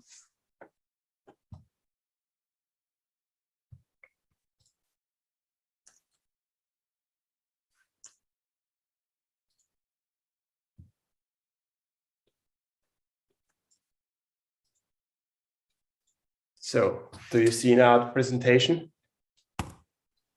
Yes, you can see. Yes. Okay. Now, this is my brief introduction to my subject, how to ensure global access to vaccines, medication, and critical technologies. I will just give you a little overview of the general situation worldwide. The facts and numbers actually are that about 63% of the world population has got at least one dose of vaccine, and only 14% of people in low-income countries have received at least one dose. So you see here the gap between the high-income countries and the low-income countries, that the high-income countries have got served first by the pharma companies. So this is due to a high financial capital and infrastructure in high-income countries, and functioning healthcare system. And so the response to the COVID-19 pandemic was marked by unilateral national approaches like vaccine hoarding or vaccine nationalism, advance purchases agreements and productions restrictions, and unequal access, leading to international inequalities. Overall, you see that the lack of financial resources and infrastructure in low-income countries are elements which made the access and the distribution of vaccines a lot harder than we thought, and a lot of this process was not fast as we thought, and this is why we have this huge gap of only 14% vaccinated in low-income countries in comparison with the overall vaccinated population of the world. And we see that there's a high dependence on international aid and cooperation and in low-income countries, and the COVAX and ACT or ACT are just one of these international corporations which have gathered knowledge together on different international institutions and science hubs which shared information on different topics of the vaccine or other medicaments to cure the COVID-19 infections. We see here that the COVID-19 vaccine is legal status is an intellectual property of pharma companies. So what is what is the vaccine for the pharma companies? For the pharma companies, it's their gathered knowledge and research and development of a new medicine or vaccine and other technologies to prevent cure and diseases. And how do they finance research and development of such vaccines? They get their money from investors and shareholders. And in the case of COVID-19, they received a lot of money, more than 50% was financed by governments to boost this to boost this production of vaccines to get the cure in time. So this was the big success of pharma companies to get the vaccine as fast as possible to on the market and the distribution around the globe. And the property to be protected, so this is the patent which has to be protected, is the formula or the manufacturing process of such a vaccine or such a medicament. And this formula has to be protected. And why? How do we do it? We sign a patent and give it to the patent office, and the patent office registered it in an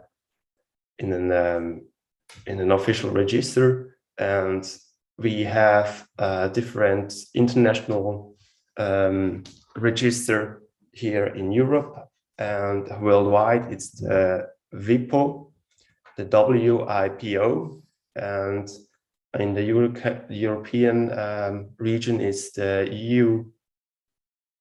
EUS, sorry. And so if you have your vaccine patented, you have the exclusive right to produce and the exclusive right to do whatever you want to do with your vaccine. So you have very high market power, and you have the protection of investment with the patent, because nobody else on the market can copy your vaccine, because they do not have the access to the formula or the manufacturing processes. And why are patents so important? It's important for innovation, for the boost of innovation. Without patents, without protection of your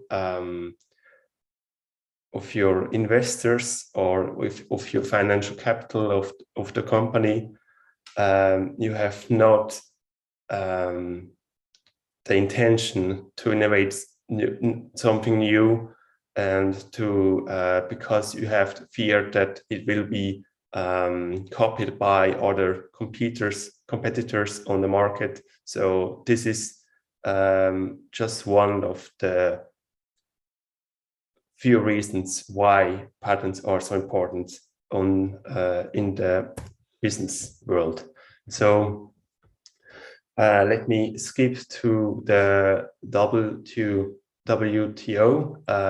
the World Trade Organization, and the protection of intellectual property. So the WTO, World Organization, has made an agreement on trade-related aspects of intellectual property, just to regulate the trade in considering the different problems around intellectual property. So they have multilateral minimum standards for the protection of intellectual property rights and specific rules on patents, like the compulsory licenses, What is a compulsory license? I will explain it. So it's a compulsory license is issued by a government authority or court to make a certain use of a patent invention without the consent of the patent holder. This mechanism is generally present in most patent laws, is recognized as permissible option for flexibility under the TRIPS agreement, and has been used by a number of WTO members in pharmaceutical field. However, the TRIPS rules originally restricted compulsory licenses to serve mainly the domestic market, unless they were issued to deal with anti-competitive behavior.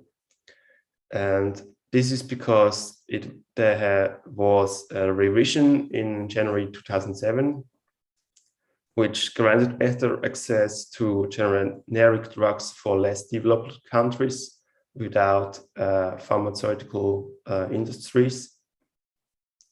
And the amendment of the TRIPS agreement creates an additional form of compulsory license, especially tailored for the export of medicines to countries in need.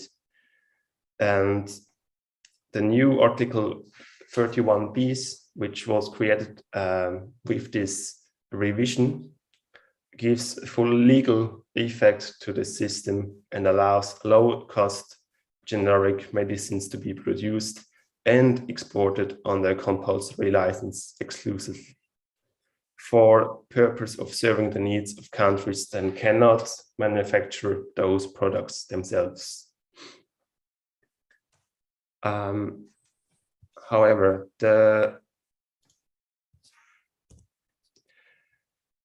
there was a waiver request in October 2020. India and South Africa submitted this TRIPS waiver request, in which they proposed that TRIPS should be largely suspended during the COVID-19 pandemic. In another more recent version of this request, they have put out suspension of 3 years overall. And the initiators argue that the TRIPS agreement will facilitate global access to COVID-19 vaccines, medicines, and diagnostics. From their point of view, the protection of IP rights, such as patent protection under the TRIPS agreement, creates barriers to access. And the negative side effects would be that other IP rights, such as designs, trade and secrets, and copyrights, and also all other relevant things to the pandemic, like not only including vaccines and medicines, but also medicinal products such as tests and ventilators will be affected by this waiver. So it goes more than, so it has a spilling over effect, like we say in the legal wording, and it does more. It will create more problems that it will solve it. And in the ongoing decision, which lasts since October 2020, more than 100 states are in favor.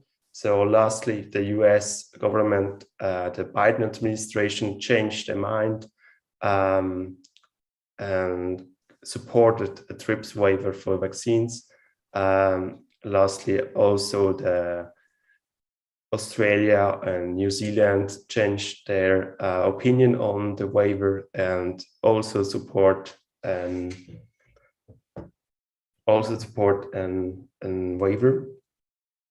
On the opposite, the European nations such as Germany have resisted the adoption of a TRIPS waiver, and the European Union has put forward a counter-proposal to the TRIPS waiver, which focuses on flexibilities like the compulsory licenses.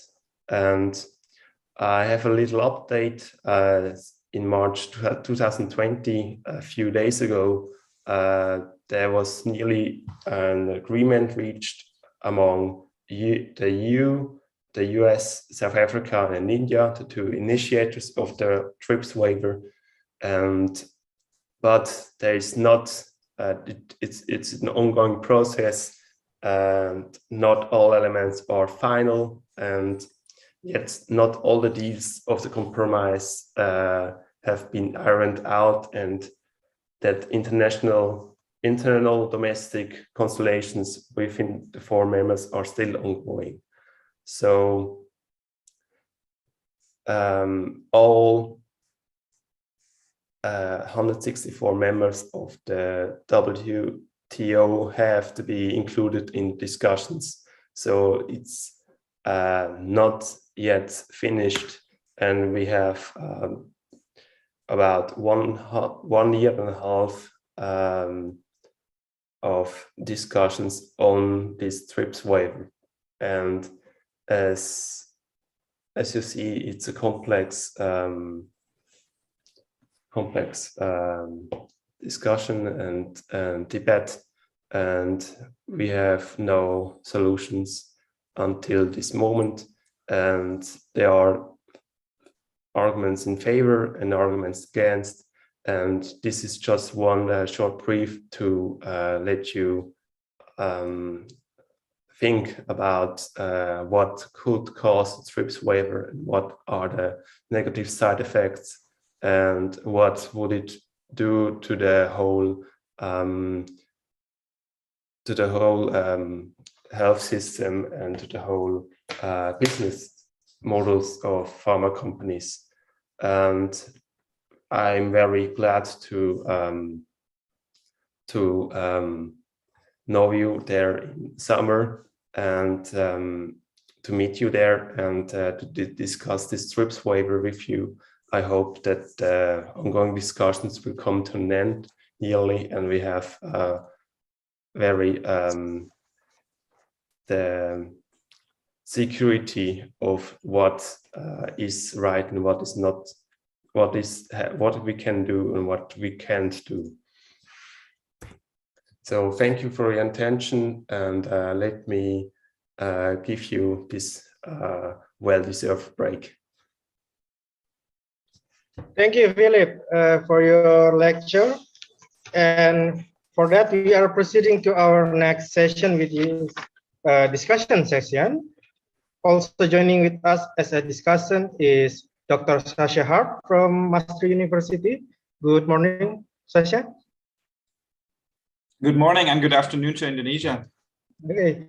And also joining with us from Indonesia, Dr. Radian Salman. Good afternoon, Dr. Radian.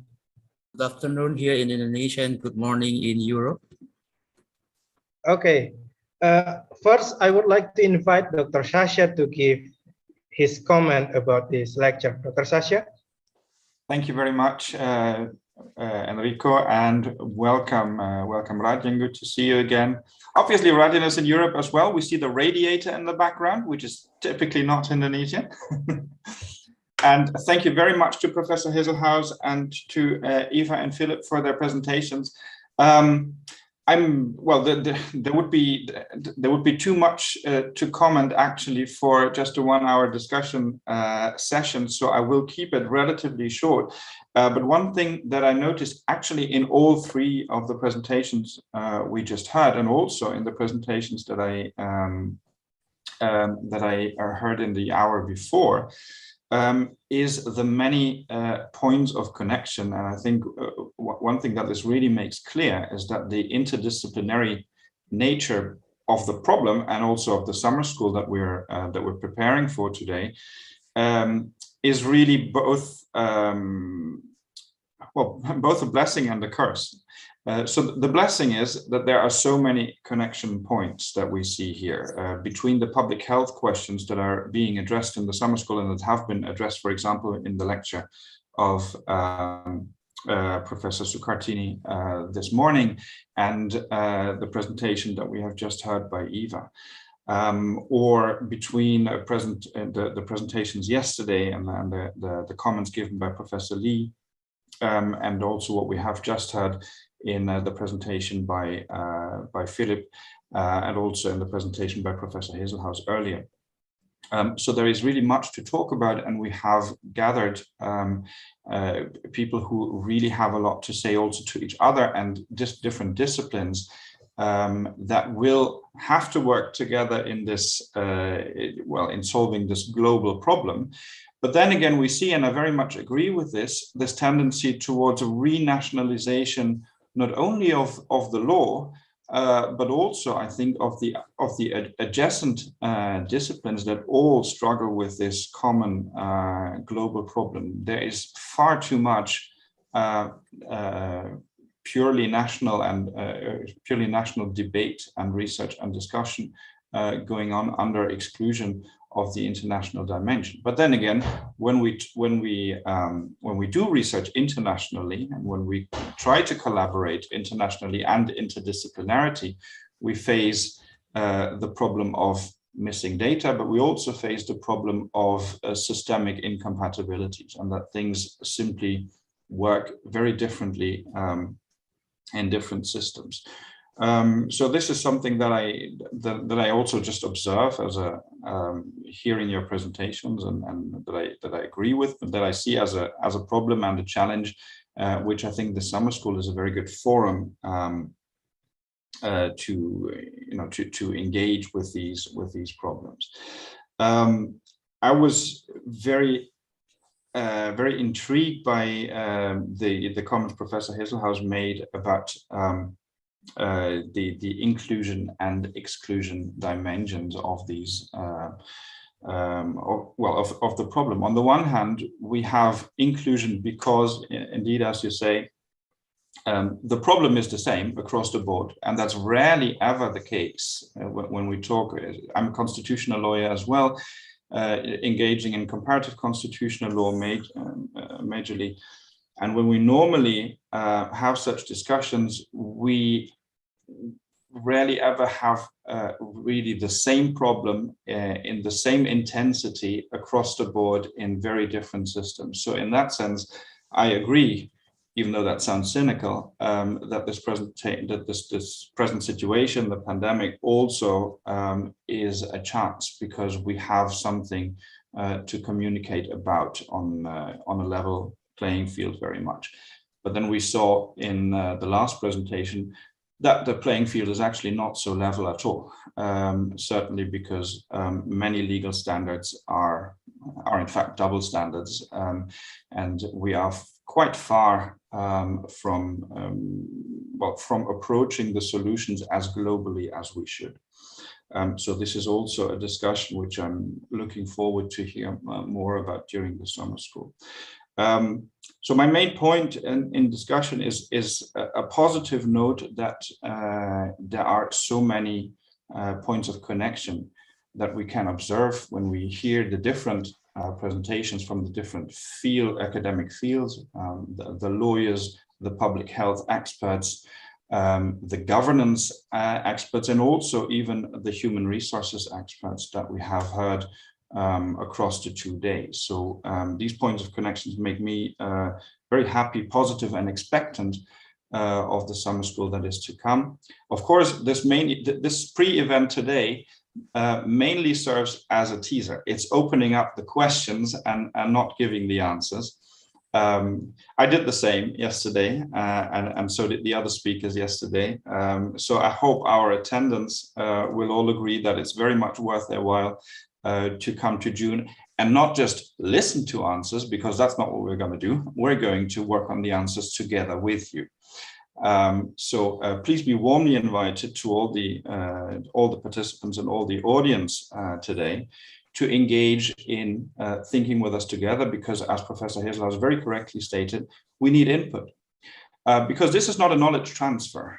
This is not transfer from Europe to Indonesia or the other way around, or any such thing. It's a collaborative effort, and that's really what we should make of it. And I think that's one of the prime lessons that we can take away from actually all the presentations we had today. Many things converge. I also would like to mention again the presentation by Dr. Erawan this morning, who talked about government structures being insufficiently prepared for this particular situation.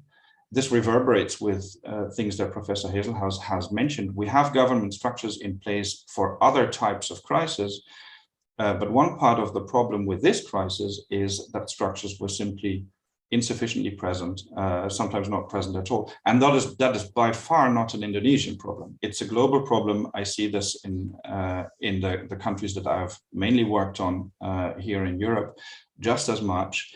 And I think there are great opportunities for getting best practices and better solutions in mutual exchange with different types of countries also. So I'm very positive. I'm looking forward to the summer school and to the onward discussion. And thank you very much to all the speakers today for your presentations.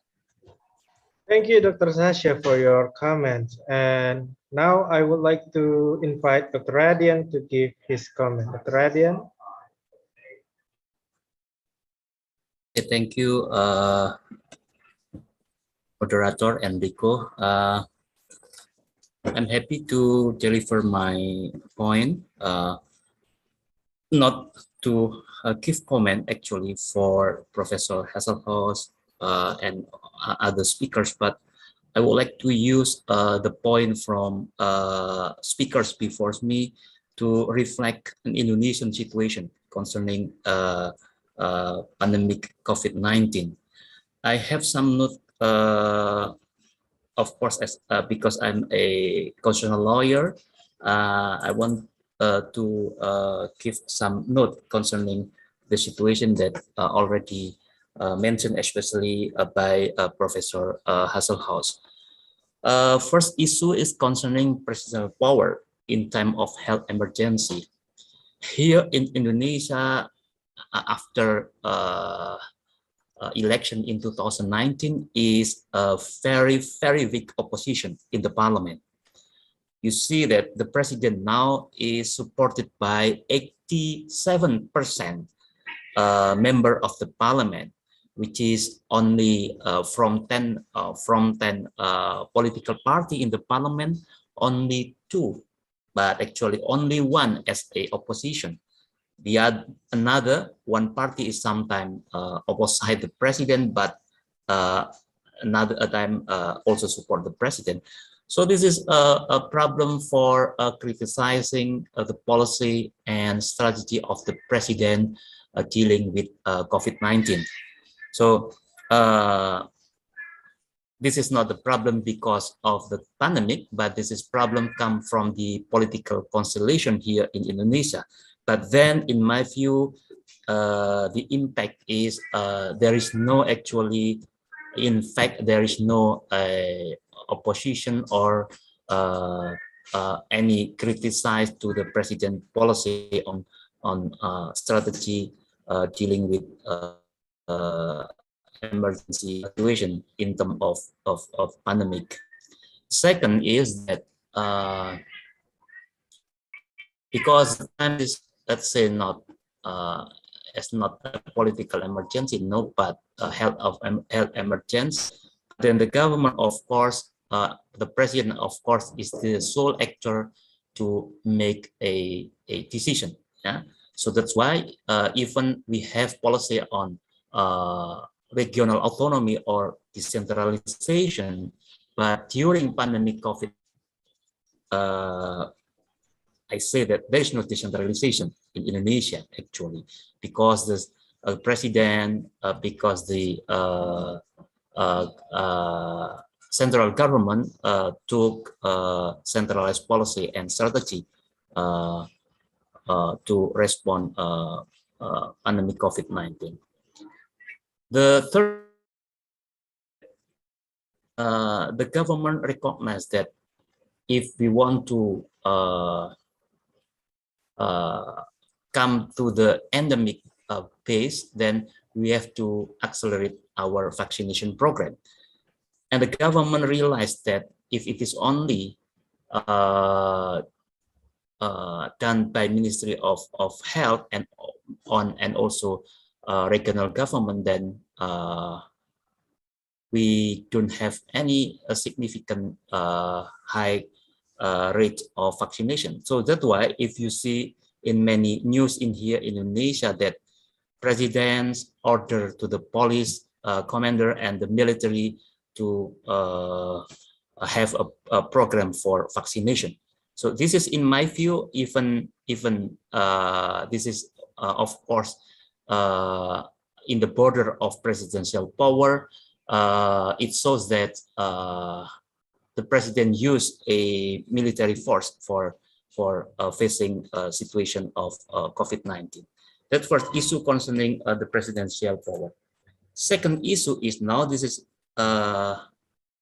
maybe this is a blessing for political party. This is current situation here in Indonesia during these 3 weeks here. Yeah, COVID-19 to be a weapon for political strategy. Yeah, many political leaders propose to delay election. So we have election in 2024. So, and first from leader of political party, what we call as PKB, he said that we have to delay next 2 years election. Why? Because we have to, we need economic stability. We need to accelerate our economy situation because during pandemic that we cannot do many things. So he first proposed for election delay, then other political party proposed the same proposal. And as the effect of election delay, of course, then the extension of presidential term office.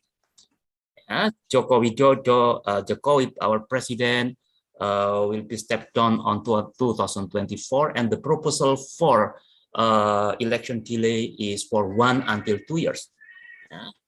And then another proposal, not delay for election, but proposed for a constitutional amendment concerning Article 7 of the term office of the president. Under Article 7, it says that the term office of the president is for 5 years, and then he or she can be elected for one more period. So then the proposal will be 3 times for a presidential term office. So this is, in my view, for political parties, this is the COVID-19 maybe blessing for them to ensure that they are still have power in running next presidential election. So this is a legal and political situation, current situation in Indonesia. The third, of course, also mentioned by Professor Hasselhoff, it is about freedom of assembly and freedom of expression. I put as a common strategy to deal with the COVID-19 is restriction of mobility and assembly. But here I put a positive effect for this pandemic COVID-19 is a massive online expression. I mean that for us now, like now here, we can have an international conference or seminar or anything online via Zoom or many other platforms. So this is a positive impact for me in terms of freedom of expression using digital method. But on the other hand, sometimes it is the situation here in Indonesia that government sometimes did unnecessary action to respond an online expression. Here is an example, but of course not. This is not because of the government, but this is the fact. But the government didn't do anything. Here is the Jakarta Post news that here it was in May 2020 that law school Gajah Mada students received death threat over discussion on removing president from office. So you see that the title of the discussion held by student is actually responding the strategy of the president to deal with the situation of the pandemic. And the students initiate to have a discussion concerning provision of the constitution, removing or presidential impeachment. What happened then, they received many threats, including death threat. But then the government did nothing. So the government cannot find who did a threat to the students. So this is kind of situation that I would like to note, that the government should have strategy to protect freedom of expression, especially freedom of expression delivered in online. The third is the vaccine. Yeah. If I'm not wrong, Indonesia is one of the 5 highest ranking in terms of vaccination rate in the world. Yeah. So this is as people who are not competent in health. For me, the situation is now much better because of the vaccination rate here in Indonesia is very high. Yeah, but then always the discussion, this is an obligation or right, but in fact that this is in the view of the government, this is obligation for the people. Then vaccinated status is to be a requirement for many activities. If you have to attend a specific meeting, that you must be already vaccinated. If you would like to mobile or go somewhere, you have to be vaccinated. If you want to get a subsidy from the government, if you want to get incentive from the government, you must be vaccinated.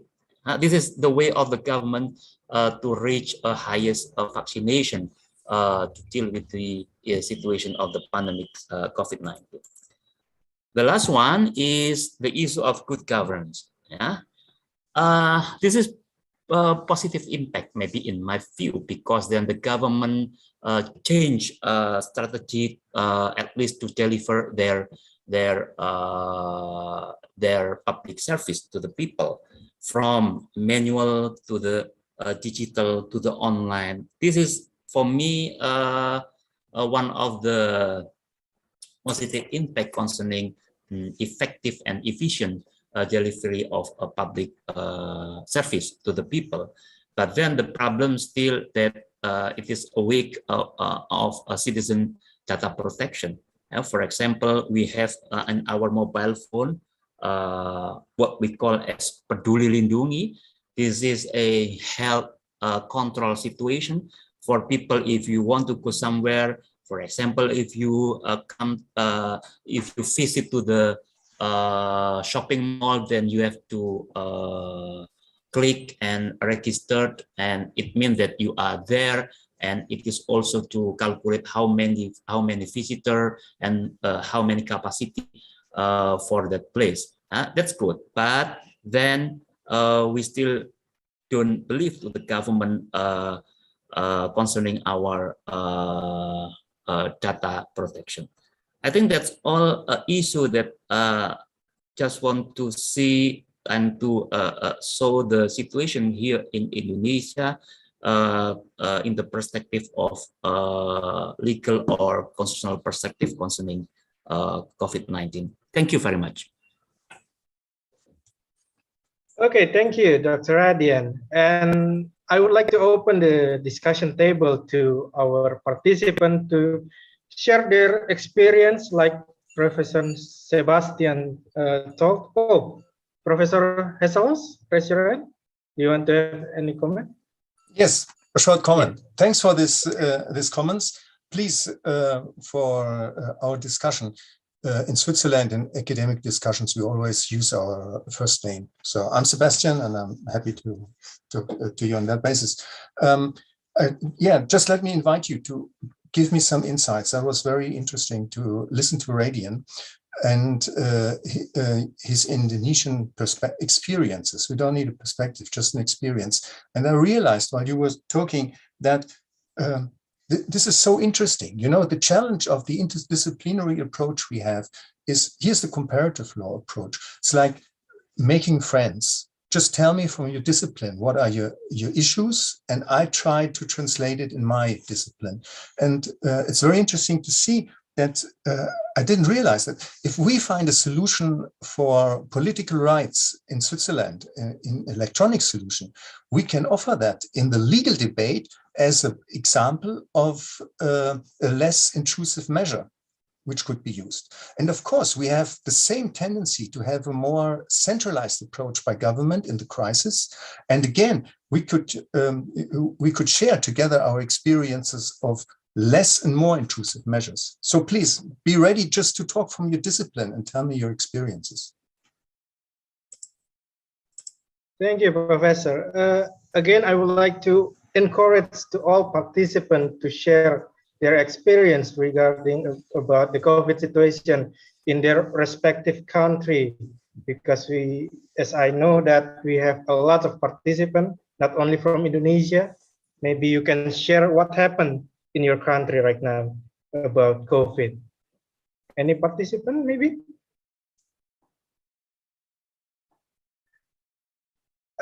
And we're still waiting for the participant, maybe want to ask question. I would like to begin the discussion to Professor Sebastian about the usage of military personnel. I believe a lot of countries, like also Dr. Radian mentioned, use military personnel to handle this situation.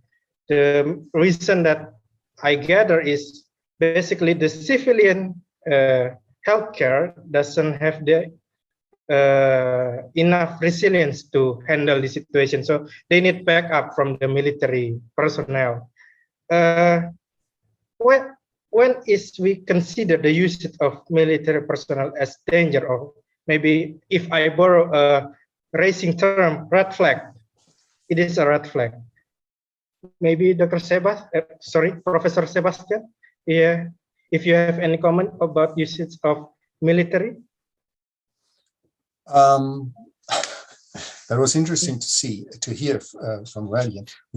Luckily, we don't have any experience with the use of military, and I know that we're astonished to see it in like in China, when there are very strict rules of closing down areas, and we have very strict rules of using military inside the country. Because we have so bad experiences over the last centuries and inside the country. So it's very tough to use it, very hard, but it's again,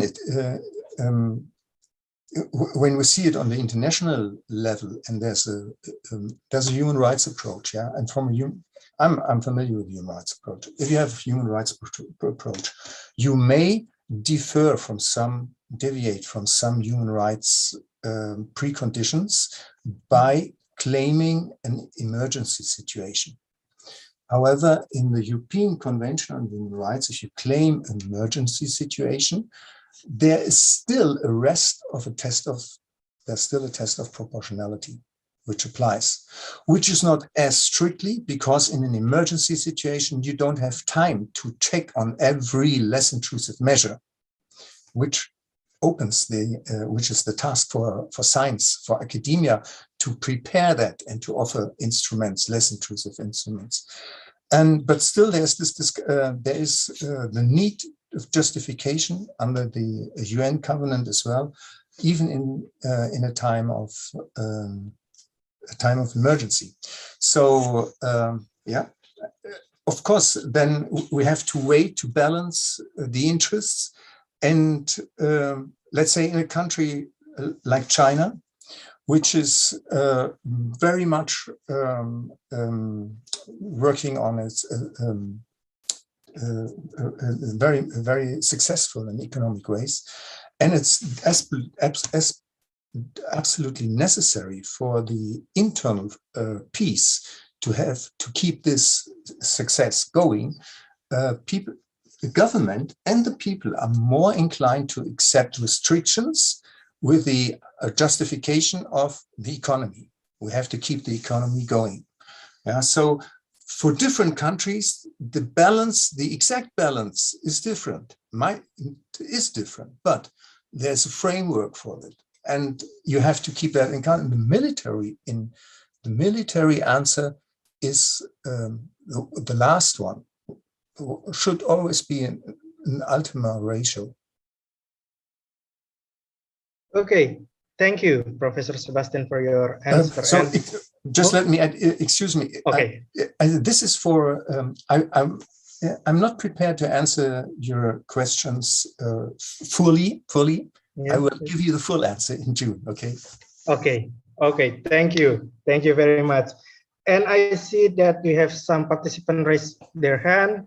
First, I would like to give to Mr. Bon. I believe he from Cambodia, so maybe you can share your experience in Cambodia. Mr. Bon? Yes, thank you, moderators. Firstly, I would like to express my my feeling now. I'm very grateful for our lecture today, the presentation. For me, I was have to share my experience earlier the yesterday's section about the COVID-19 that I have to got with the COVID-19, but at the same time I was to got the vaccination dose, 4 doses as well as, so it's not affects to my symptom or my immune system is very strong. I just got the COVID-19 2 or 1 day and recovering is recovering. So today now I just want concern. So I'm very interesting. Our topic today is that because currently now I'm a competitor of the Nelson Mandela Moot Court competition. So very interesting topic relevant to the human rights laws. So I have one more question to our lecture today. So we acknowledge that the state has responsibility to respond to public health.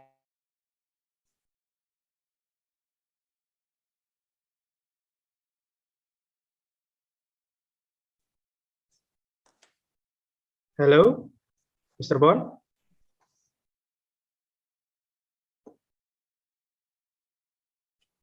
On your perspective or your opinion, that what is the state role in maintaining the responsibility, safeguard the human rights, and that our professor mentioned earlier, UDHR, ICCPR, ICE, ICO, that it's the core fundamental rights while also the fund against the COVID-19 crisis. So I hope I get the really good answer. Yes. Thank you, moderator and our lecture.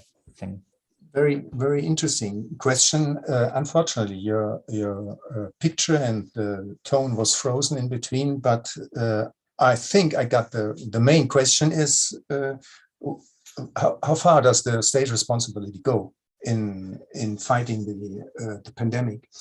And that's interesting to show to my students and in discussions, legal discussions in Switzerland.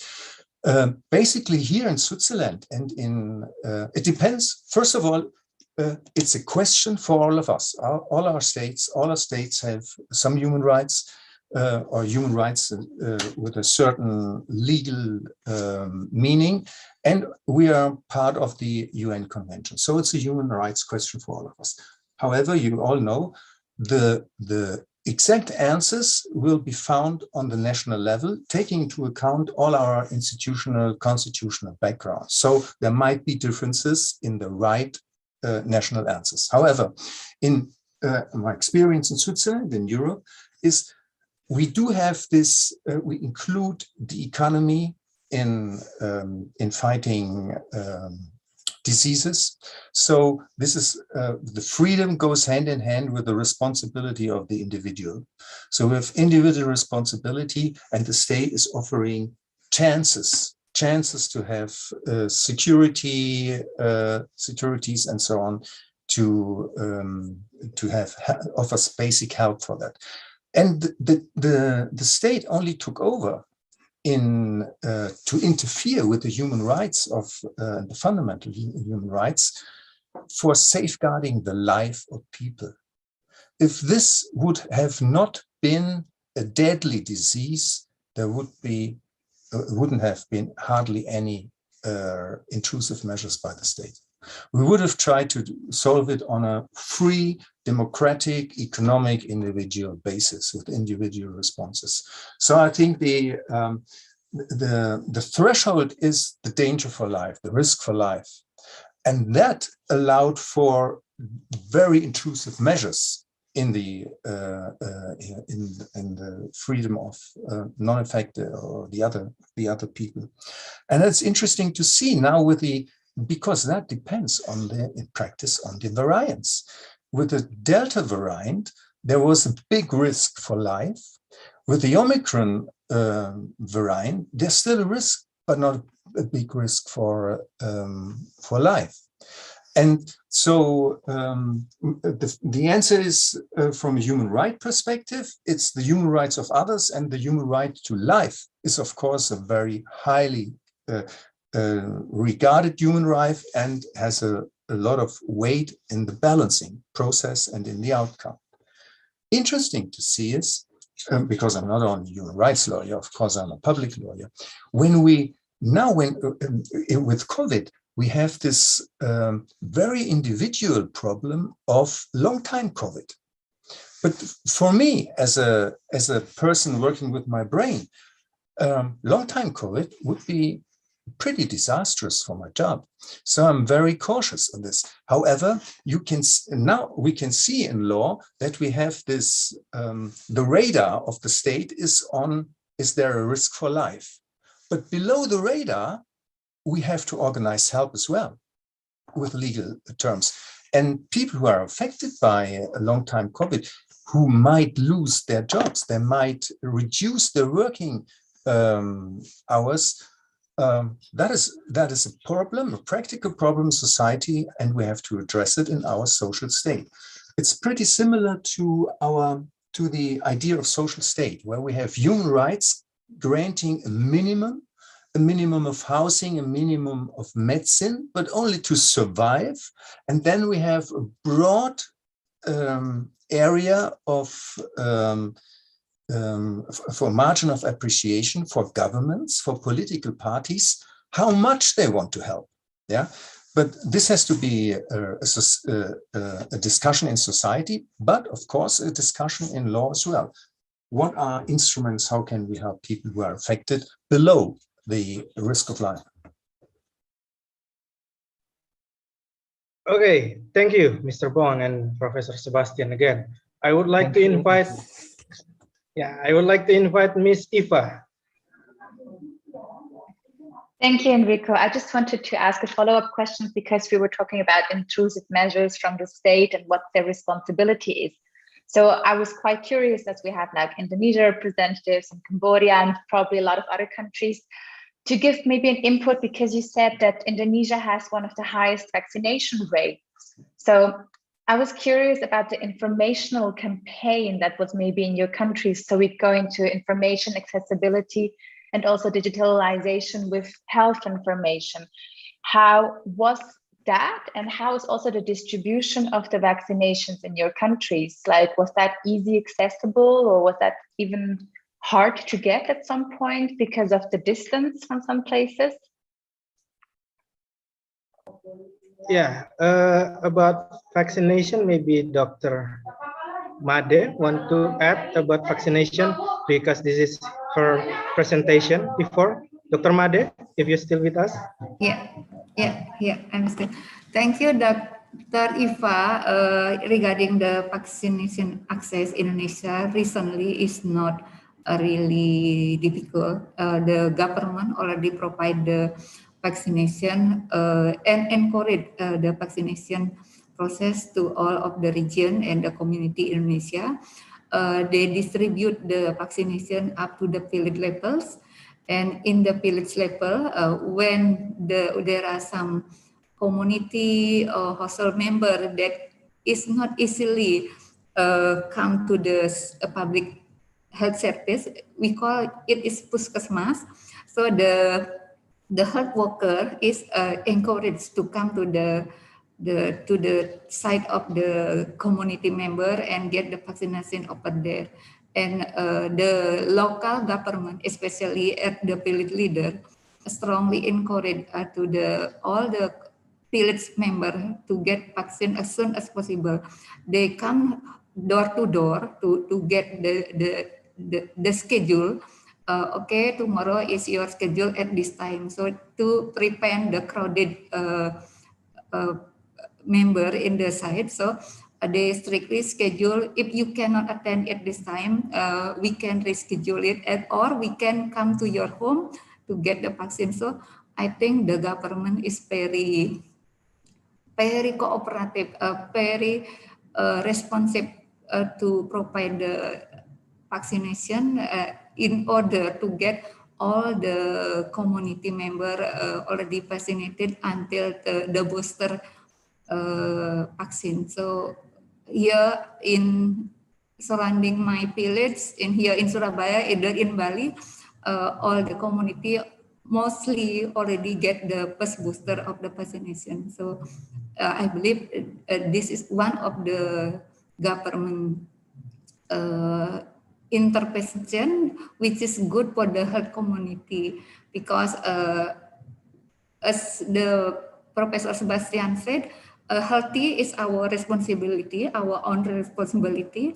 We have a right to accept or to reject the vaccination from the government. But remember, when you are in risky situation with the COVID viruses in your body, you put another risky to other people. So you can act rationally to maximize your own utility, but remember, you have to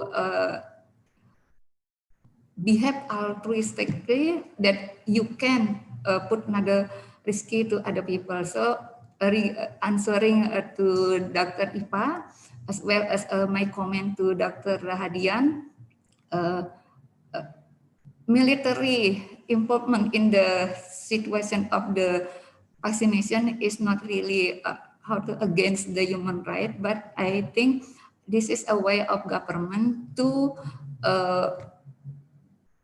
make the situation risky in health sector come over soonly, because the economic activity need the situation recover soon. Otherwise, we will end up with the long-term economic crisis. Remember, not only the military is right in terms of pandemic situation, even in the normal situation, military also expected by the government to come to the village. Remember program of Pamsimas, program of toiletries. So because government has a military service to support the main program of the government. So vaccination, what is called sanitation improvement is also another program that involves the military support for the government program. I think that's all my comment to Dr. Ipa, and I hope also I can give a comment to Dr. Rahadian. Thank you, Professor Sebastian, and thank you, the moderator. I cannot see your name. Enrico. Yeah. Thank you, Made. Thank you, Dr. Made. I will change to the chat box now. I see that Mr. Netwin want to ask a question. Mr. Netwin, if you can turn on your microphone. Yeah, thank you, Pak Enrico. Can you hear my voice? Yep.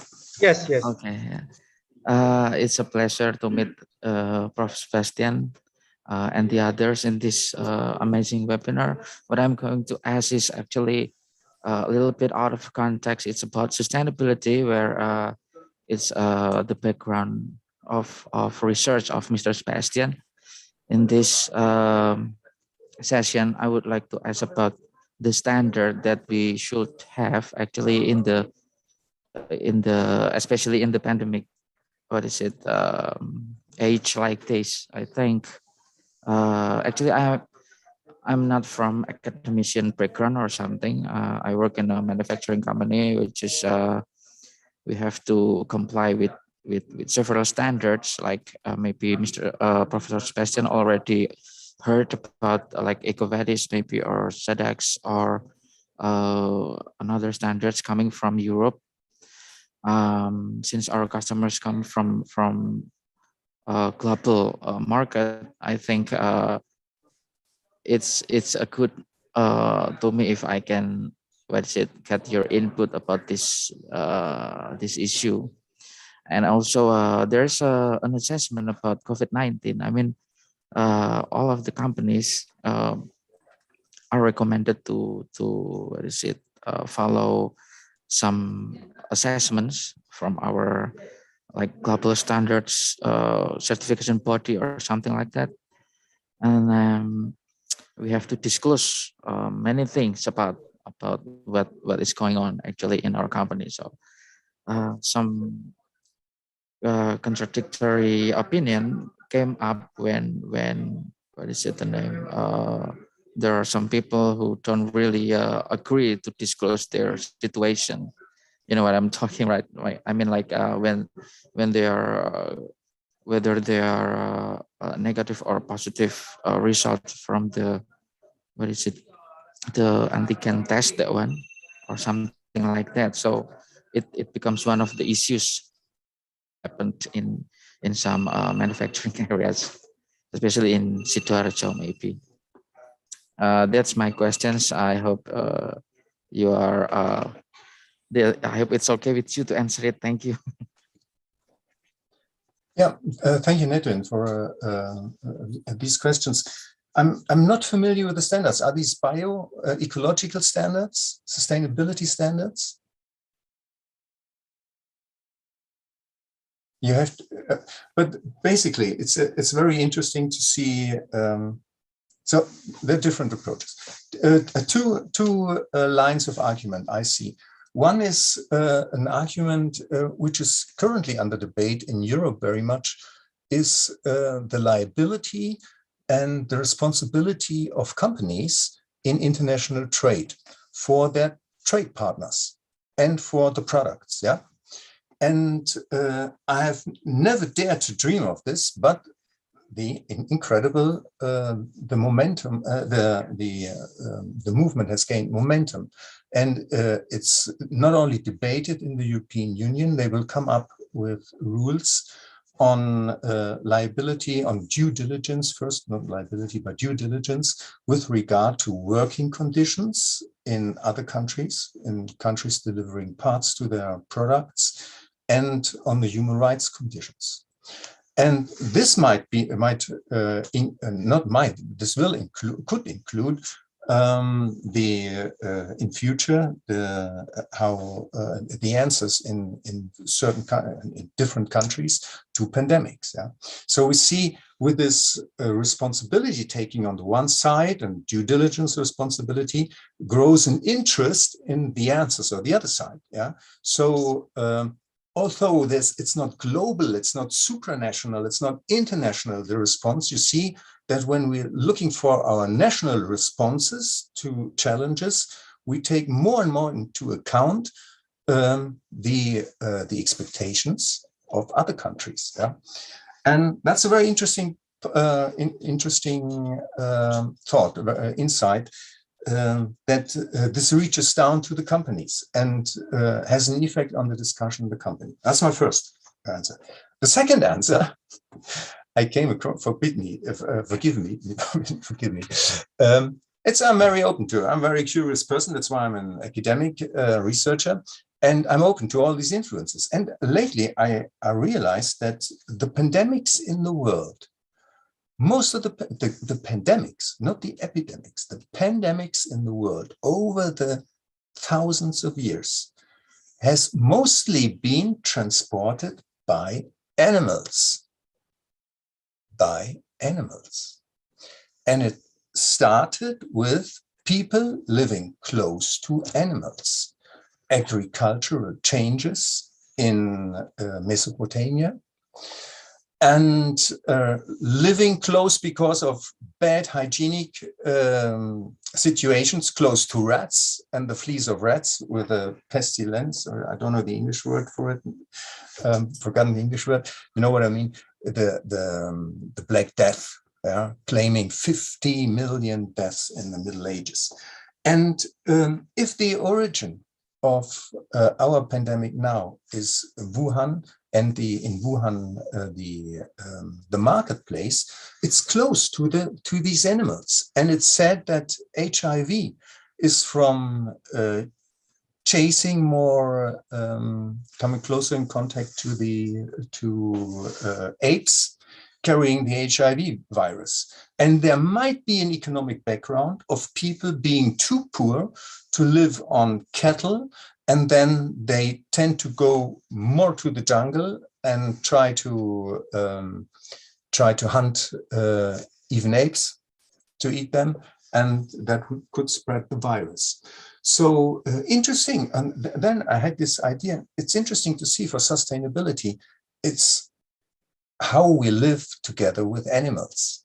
And I'm not a vegetarian right now. Yeah, maybe I become a vegetarian, but I'm not a vegetarian right now. But I'm very much in front of that. The simple truth is that the animals which give us the most, we care the least about. Maybe it's a truth in our behavior towards people as well. So if we would care more about the animals which live closest to us, they wouldn't live as too close to us, and it would stop pandemics from coming up. Yeah. So I think it's very interesting. Yeah, I'm very curious about these points of reference to sustainability and other areas. Thanks for your question, Edwin. Thank you. Before I hand it to Dr. Radian, I will deliver us the question from the chat box from Mrs. Nur, and I believe this will be our last questions. The first question is about the vaccination policy, that how to convince the public about the vaccine policy that has been made by the government that the vaccine is safe, but on the other hand, they can access the information that vaccine still does not guarantee its safety and the risk of side effects, so about safety about vaccine itself. And the second question is about waste management. What policy should be taken regarding waste management from disposal equipment for like masks, tissues, or eating utensils, and many other? While on the other hand, there are many possibilities for people who are not detected as COVID and throw their garbage in the same trash can. So maybe a different waste management about COVID. That is from Ms. Nur, I believe, the question. So I would like to invite to all our speakers, if you want to add to this question, maybe Ms. Eva or Philip. Well, I would first just like to say to the vaccine safety information, I think this is a very interesting topic because it's part of the right to healthcare, which guarantees accessible information about health concerns and what it does to you. And I think that's a lot of responsibility to the state and the public to have like campaigns that can inform people and consultations that they can have privately or with eHealth. But on the other side, it's also what Professor Hazelhouse said, the problem with the fake news. And I think if we see that in a global context, with all the access we have with digitalization and globalization and so many different opinions from different people, it's easy to access and to generate also information which is not based on science. And I think that this is a whole also different door that opens here with this question. But from the health providers and healthcare facilities, I think it's really important that they make campaigns.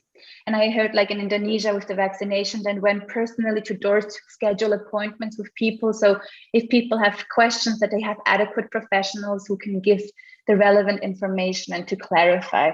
I think this is very important.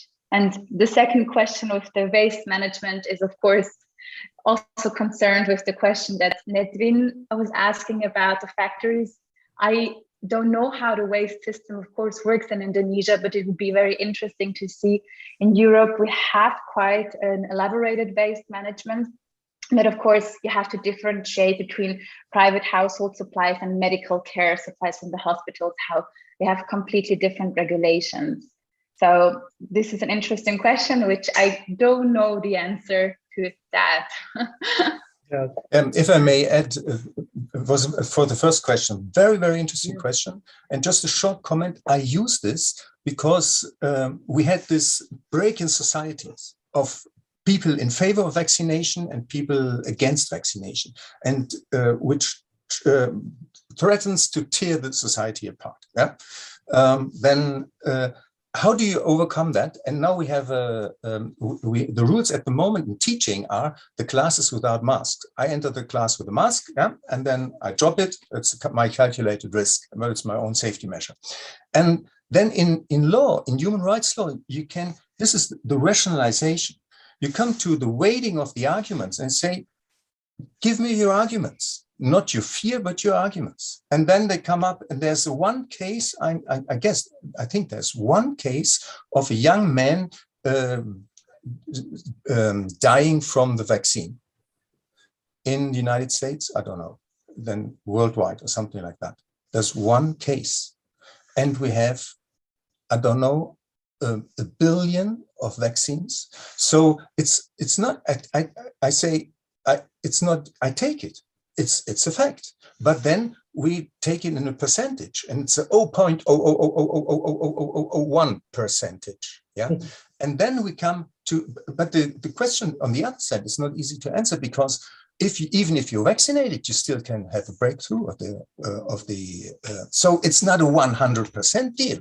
So that makes it so interesting, because now before you could say give easy answers to people. Now we cannot give easy answers. We have to introduce them to balancing arguments and risk balancing. So this is the risk for people and for the individuals. And that would be an argument for a state to say we will not make it to have a duty to be vaccinated, but we will close it in. We will exclude you from areas to save other people's.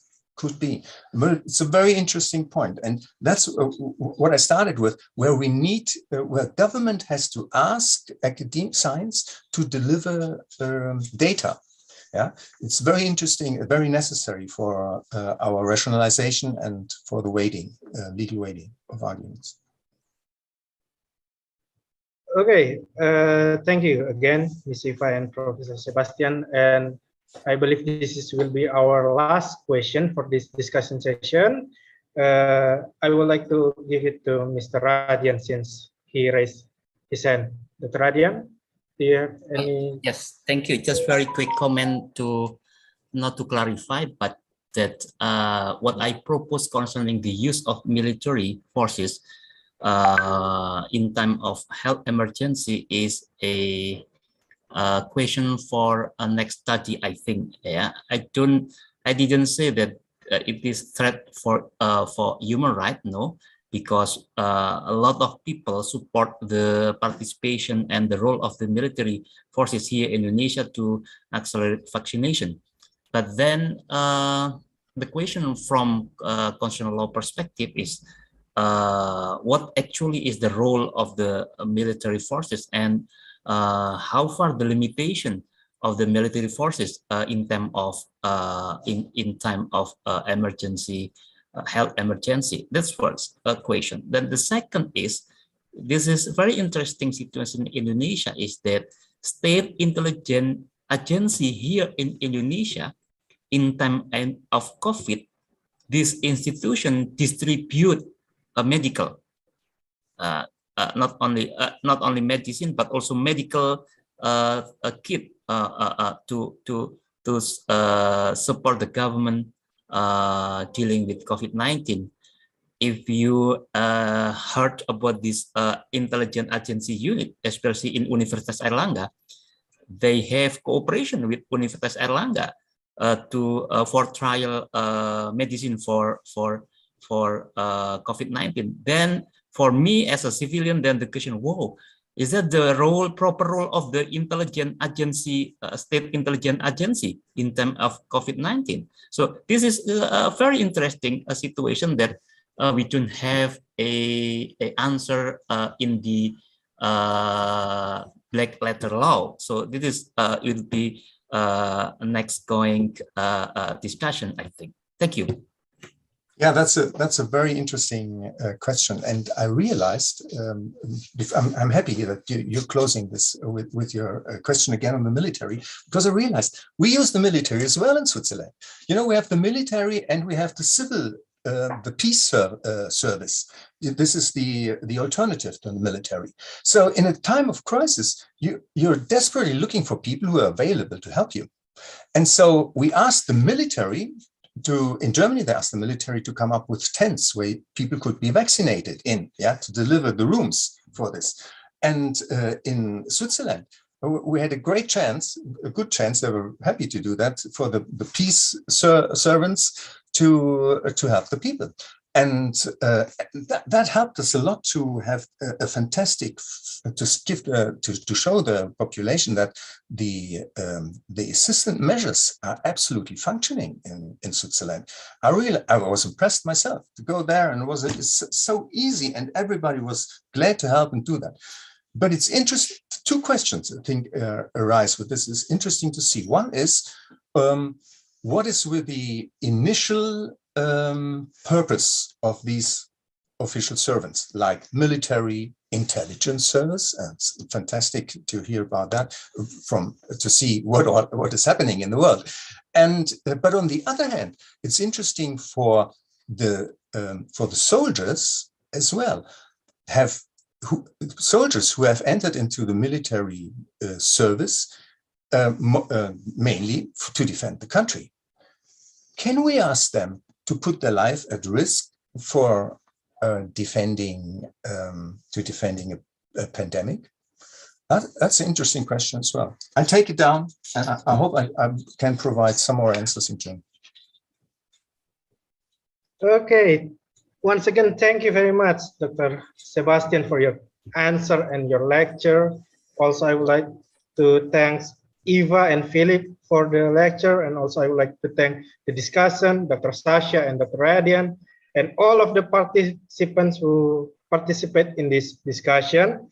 Unfortunately, we have running out of time, so this will be the end for our discussion session. Once again, thank you very much for the participation, and I'm sorry if there is inconvenience happen during our session. Thank you. And right now, from the host, must tell me that we are proceeding to our last session, which is the Q&A session about the summer school. So to all participants, if you have questions about this summer school program, I would like to encourage you to ask to our conveners. Joining with us to our Q&A session is our beloved conveners, Dr. Rosa. Good afternoon, Dr. Rosa. Hello, Enrico. Good afternoon, everyone. Also, our conveners is Dr. Sasha. Hello, Dr. Sasha. I hope you still have the stamina to attend this session. Yes, of course. Yes, of course. Thank you very much. I've been enjoying the morning very much, and I look forward to this Q&A session, and all the more to the summer school in June. Okay, thank you very much, Sasha. And also joining with us, our third convener is Mr. Arya Auliandri. Good afternoon, Mr. Arya. And also joining with us is our administrative personnel is Mrs. Fitri Wardani. Good afternoon, Ms. Fitri. Good afternoon. Hello, Enrico and everyone. Okay, to begin our Q&A session about the summer school, maybe kindly remind us what kind of summer school this program, is it different or not? Is it different with other summer schools? Sorry, maybe Dr. Sasha or Dr. Rosa? Rosa, do feel free to begin. Otherwise, I can say a few words about the idea of this summer school. Yes, maybe I will go first, Sasha, and then after that you will continue the explanation. Yes, okay. So right now is actually the last session of this pre-event of summer school. So as Enrico said that we are expecting the question from all of the participants, but first of all, I would like on behalf of the convener to thanks all of you for participating in the pre-event summer school. So maybe as you follow, from the beginning yesterday, our first day, you can get a clues of what will happen with our summer school in Bali. So as we explained yesterday that we're going to have on-site interdisciplinary summer school in Bali, and yes, of course, this is a summer school. Summer school has the meaning that we learn something, we share knowledge, we study new things. But other than that, we want also to enjoy the atmosphere of holiday, maybe, Sasha. So that is why we propose afterwards. Afterwards. That is why we propose we will have the summer school in Bali. And this on-site summer school will be in June, starting from 13th of June until 17th of June. So it will be 5 days of summer school, and we will have many experts coming from all over the world. And as maybe you follow yesterday and today, we also have Professor Sebastian Hesselhaus will coming to Indonesia. We will have also Eva, and of course we will have Dr. Sasha, Dr. Anna also coming, will come to Bali also. And many other instructors coming will come to Bali on 13 to 17 of June. Professor Kaylee Lee also will come to Bali as well. And of course that we will also have our head of program at our postgraduate school, Erlangga University.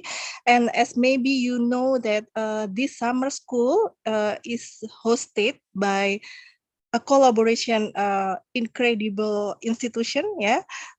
First, we have our university, Erlangga University, and then we have in collaboration with Maastricht University, and then Lucerne University, Switzerland, and then we have also our partner Brandenburg Medical School, Germany, and also our partner in Bali, Warmadewa University. So I hope that all of you will join our summer school. And maybe for the next explanation, Sasha will add explanation on how the summer school will will have the scheme. Please, Sasha.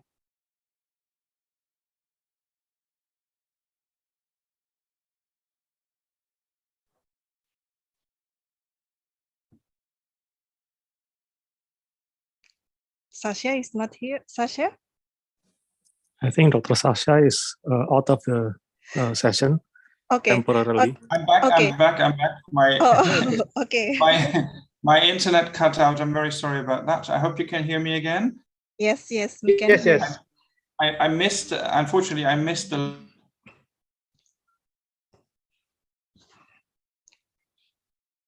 Yeah, I think Pak Arya is here. Maybe Pak Arya want to say first before Sasha about what kind of program that we have. Yeah. Okay. Thank you, Bu Rosa, and thank you, Pak Sasha. After this pre-event of the summer school today, hopefully all of you will join us again in Bali in June. On that 5-day event, we will have lots of activity, academics, and also other activity that you can participate in Bali. And I believe it will be a good experience for sure, because in Bali you can find many places to visit. So other than you add more knowledge related with the summer school activity, you have other fun activity in Bali. So please be there and we can have another good time together again. Thank you, Dr. Rosa. Please, Dr. Sasha, you can continue this session. I will try. My internet connection was a little bit unstable, but I hope it has come back. So I would like to briefly try and answer from my perspective the first question, in how far is the summer school different from other summer schools? Well, of course, the marvelous location is different, but the most important thing to me, and I think the presentations yesterday and today have made this clear, is that it is truly interdisciplinary. We're not, inviting the perspective of another discipline into a summer school in law, or we're not inviting a lawyer to also provide a presentation on in a summer school on public health or public policy. No, we're really thinking in a, well, I come from a university where we used a problem-based learning system. And that is a little bit what we do in the summer school. We take the problem that the world faces or has been facing for the past 2 years, and we work from there. And we're inviting the various disciplines that all have to do with that in the same vein. And I think what is also quite important about the summer school is that it is not only a thing where we try to transfer knowledge to the participants, from a lecturer's perspective, but it is also supposed to be a meeting place and a communication hub for the instructors that come. So also, as a researcher, I very much look forward to being part of this summer school. And I think this is quite special. From the teaching approach that we use, I'm not sure about all the various lectures, but I'm quite sure about our plans, and that is to make it very interactive. So to really have input from the participants, have us all learn from each other as much as possible, and not just transfer top down or ex cathedra from the podium to the participants. So it's really a very communicative, a very open, and a very collaborative summer school is what we plan, and I very much look forward to this. Okay, thank you, Dr. Sasha, and other conveners. If I may say one more word, the flyer that is currently displayed in the meeting is very beautiful already, but there are a couple of names to still add to the list of instructors that have been confirmed. For example, yesterday we had Professor Lee here from Simon Fraser University from Canada, who will also be an instructor in this summer school. We have Professor Michael Fowler from Maastricht University, who is quite known in the world of law and economics, and also environmental questions, environmental law, who will also join us. So the lineup is really even more impressive than the flyer already displays. Okay, thank you, Dr. Sasha. Like what we experienced in the last 2 years, we actually experienced the teaser of what will be happen on June during our summer school. So if you found that this program is very useful, very fruitful, I urge you to come with us in June at Bali. Okay, for the next one, I would like to invite Ms. Fitri to maybe to tell us about the administration aspect. What kind of administration we should need to prepare as a participant, or maybe is there any fee, Ms. Fitri? Okay, thank you, Mas Enrico, for the opportunity. Mbak Herma, could you please share screen about the requirement of the administration requirement? Okay, for this, okay, maybe I will explain about this summer school. We have a tuition fee for one per participant is $150, that which is excluded accommodation and travel, but we will help and advise accommodation and travel for the participants. And the please, okay, maybe I will share my share screen, please. Mbak Herma. Okay, please.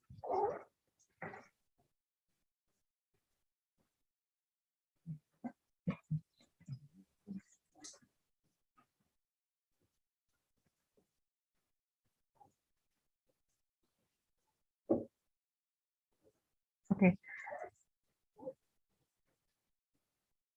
This yeah, for the administrative requirements, as we see on the screen, yeah. Besides for the standard document that we need to travel at other country, maybe this is for the foreign participant, yeah, other than passport, and maybe for the registration we need curriculum vitae. Yeah, for the administrative requirement,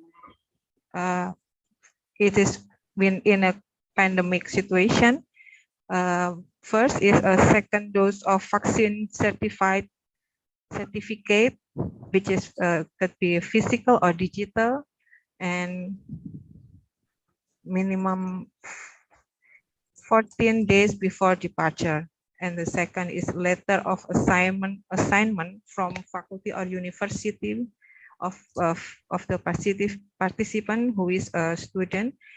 And in Indonesia, we need to have a Peduli Lindungi application and fill out the e-sec application. And the number 4 is negative PCR test result from the country origin, maximum of 2 days before the departure, and proof of booking confirmation and payment for accommodation, and then a short visit visa or other entry permission, proof of ownership of health insurance, which include financing for handling COVID-19, and also body temperature check and RT-PCR test on arrival. And this PCR will in Bali, we will have a 1-day quarantine. This is for waiting for the result of the PCR, which is have to be negative, yeah, everyone. Okay, and for the scheme of the registration, we will share the flyer, the final flyer and information kit to all the participants, and then you all can register in the link, and then after that we will send you the letter of acceptance, which is content of the bank account to transfer the tuition fee. I think that's all my explanation. If you need further information, you could contact me on my WhatsApp number or my email, which is we will share it on the email about the flyer and information kit. Thank you. Okay, thank you, Mrs. Fitri, for your brief explanation about the administration aspect in the summer school. Okay, I would like to open the floor to participants if they have any question about the summer school, about what kind of programs maybe you need to ask, or the administrative support maybe if you need something. Again, I open to the participant. To all participants, if you want to ask question, maybe is it able to us to have a vacation in Bali after the summer school, or anything? Oh, yeah, maybe Sir, can you hear me? Yes, maybe Bu Rosa or Pak Arya can explain the output of this summer school, maybe.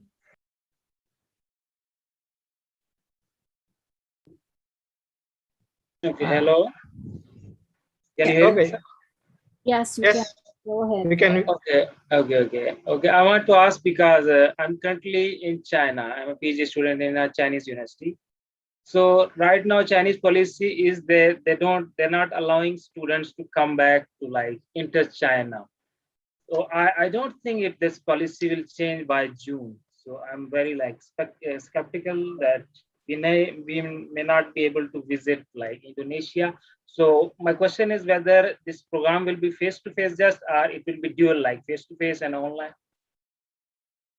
Okay, maybe our conference can clarify about that.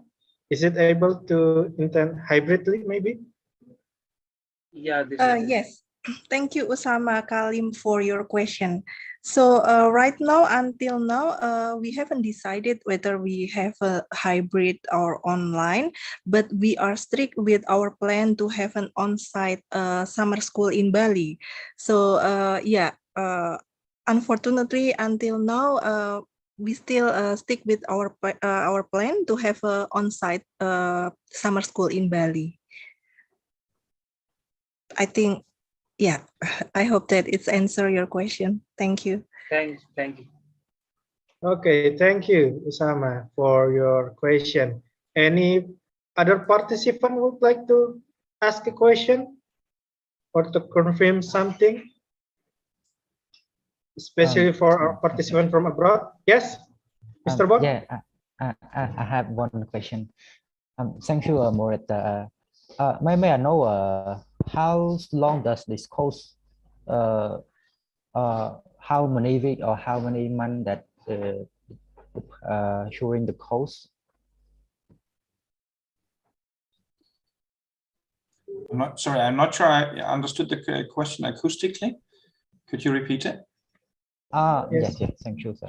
I just want to know about the course that we how long that, just example, the course of summer school that have to just example 2 weeks or 3 months. Yeah.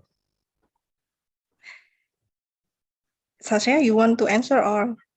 Rosa, go ahead. Okay, if I understand your question, Somrah, thank you very much for your question. We will have 5 days of summer school. It will begin on 13th of June until 17th of June. So maybe we strongly recommend you to come like 2 days before. Yeah, I think it's very convenient for you because yeah, we actually we don't have any quarantine rules anymore actually. Yeah, but I don't know that there is still a requirement for 1 day waiting for the PCR result, something like that. So at the time we still have 1 day of quarantine, so we recommend you to come like 2 days before 13th of June.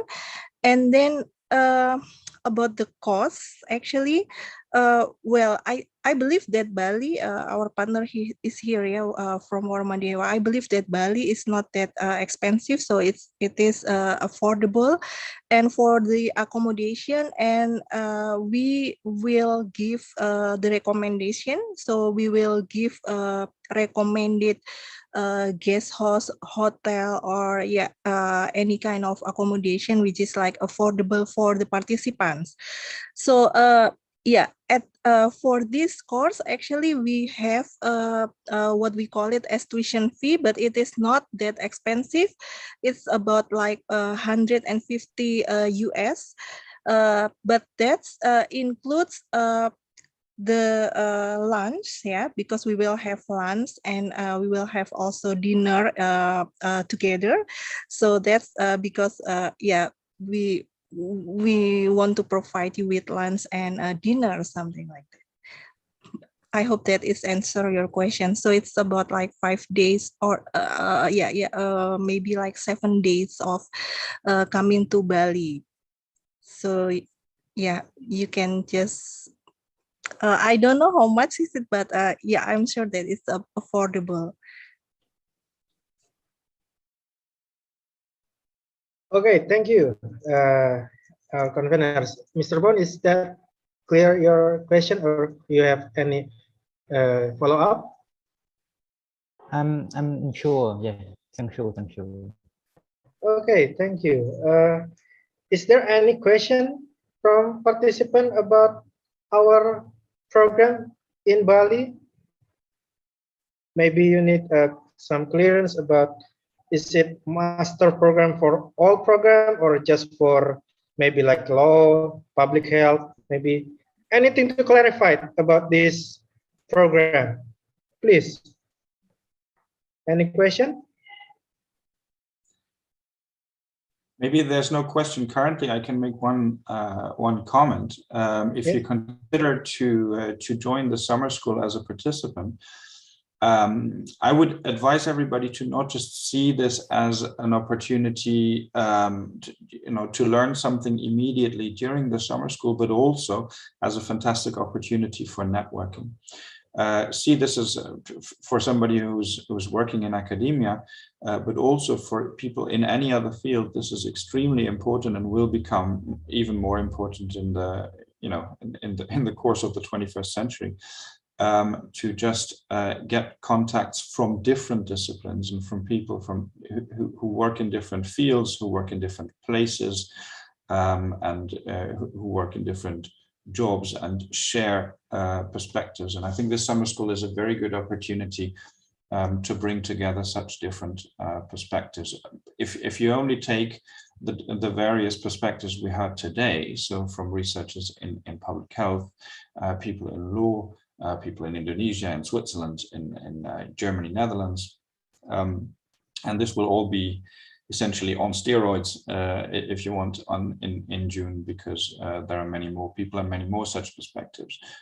So do consider that element as well. It is not just what happens during the sessions in the summer school, it's also what happens during the lunches, during the dinners, and all the contacts that you make. And I think that is the real value also of having something not just online, because after this online session, we all switch off our computers and go back to the work we do in the place where we live. But during the summer school, after the session ends, we go have dinner together and keep on talking to people from other places. And that is the real value of having an on-site event. So it's a great networking opportunity, and I think that should be considered too. Okay, thank you for your add, Sasha. Pak Arya maybe have something to add? I think all the explanation already explained by all the convener, and basically we will welcome all of the participants to Bali for the 5 days program, and hopefully you will enjoy the program and expanding more network on this program. Thank you. Okay, thank you. Yeah. Maybe I would like to back to our administration aspect that it just mentioned open to master and PhD student. Is it possible for the bachelor student maybe if they want to join this session? Ms. Fitra maybe or our conveners? If I may, Sasha, if I may, yeah, or you? Go ahead. Okay. Go ahead. Yes, of course. We also like open to the bachelor, but we strongly recommend for the third year of bachelor to join us, because in the end, maybe we will have kind like a specific discussion, Sasha, for a short paper that we would like to explore for our future collaboration and networking. Okay. And also maybe, is it just open for student and researcher? Is it open for professional, maybe from the government bodies? Yeah, I think it is. If I may, I think it is especially recommended not only to invite students or aspiring academics like PhD students, etc., but also to invite professionals that can be early career professionals or anybody who works in a field that is related to the subject we are dealing with. And it's also for this reason that I think it's relevant to do this in Bali, because Bali has, of course, the biggest tourism industry in Indonesia. And has struggled a lot with it over the past 2 years, but also made some very interesting progress when it comes to sustainability. So sharing insights between academics, between students, but also with people from industries, people from government, people from civil society organizations, perhaps NGOs. That would be actually an enrichment of the summer school. So please, yes, not only students, but also people who work in various fields. Okay, and then maybe, is there any limited quota about this program? Is that open for maybe 100% or only several percent can be join this program? Maybe Bu Fitri or Bu Rosa? Yeah, if I may answer that, for now, we still limited the participant until 60. Yeah, 60 participants for now, but we'll see. Okay, thank you. Again, I would like to ask our participant, if you have any question about this program, please do not hesitate to ask about it. Enrico, if I may add, if I may highlight that, yes, Dr. Sasha has said that this is not a specific area of maybe law, economic, or medical, because this is an interdisciplinary, so it's kind of like a multidisciplinary area that we will have for topics we have in our summer school. So we encourage all of you coming from a different area of maybe medical, economic, and any other area can join us, so we can like enrich the perspective of many topics that we will get insight in our summer school. Thank you. Even if you are maybe from the social science background or psychological background, I urge you that you can come to our program, since one of the topics is gonna talk about human resource development. So it is very enrichment if you have a background from that area to enrich our summer school program. Okay. Again, is there any question about this program from participant? we already talked about the administrative, about the background, about the program. If you need any clearance about the information, please. If you have trouble using your microphone, you can use the chat box. And if you want to ask maybe in Bahasa Indonesia, you may ask it using Bahasa, and I will help you to translate it. Okay. So maybe one idea, Enrico, if I may, if you don't think of any question now, but you have a question, later in the evening or on another day, maybe it would be worthwhile to put the email address of somebody in the organization team or maybe the contact possibility in the chat, so that people can also pass on the possibility to ask questions maybe to others who are interested. Yeah. And to everybody, spread the word, of course. Huh? So if you know other people who are interested in this, pass on the flyers, pass on the word. If somebody is in the same company, in the same government department, works at the same university, and you think they might be interested, but they have missed this opportunity today, it's not a secret that we do this summer school. Yeah. So tell everybody. Yeah, we do it publicly. So I urge you to also relay this information to your colleagues, your friend. So maybe if they have interest about this summer school, they can also join us. And if you maybe doesn't have any question right now, you can also ask the question personally to our officer via email or WhatsApp. Okay, if there doesn't have any more question, I think this will be our last session, Q&A session. But before I close this session, I heard that the conveners have a surprise for us. Maybe our conveners, Bu Rosa, maybe?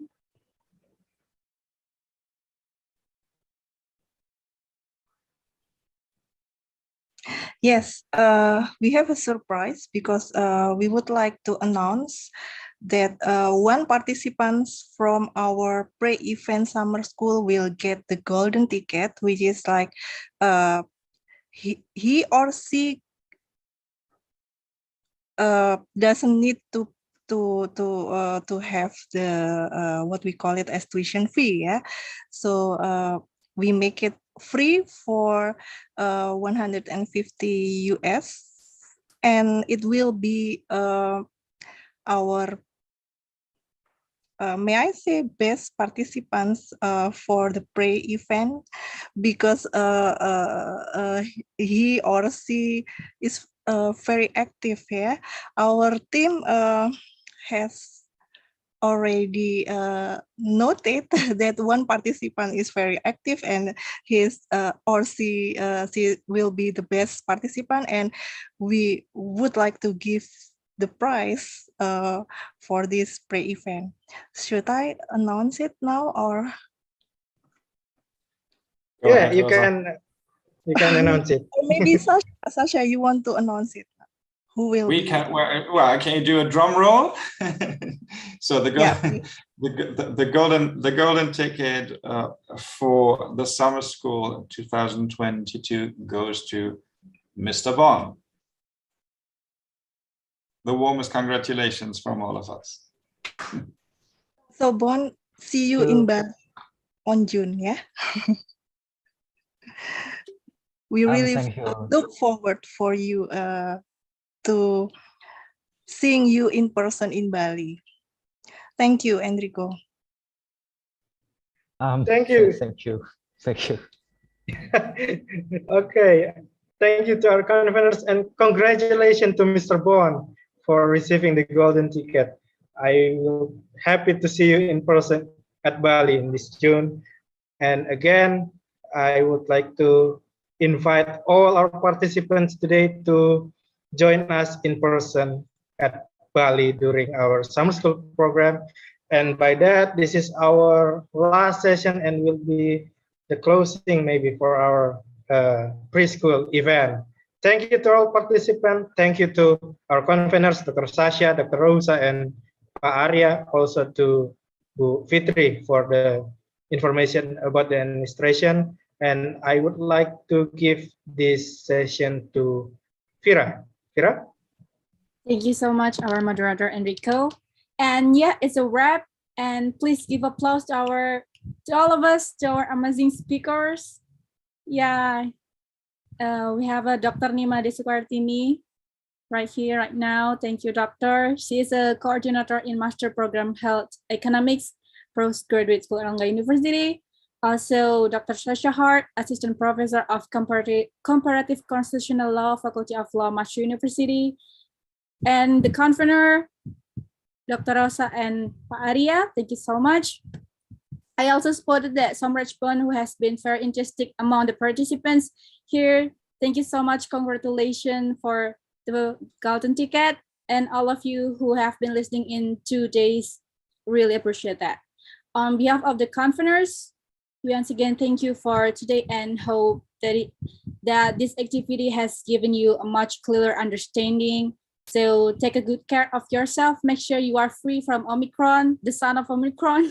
So we could meet again in person on June in Bali, Indonesia. So my name is Safira, and goodbye, everyone. Thank you so much. Bye. Thank you very much. Bye-bye. Thank you, everybody. See you in Bali. See you in Bali.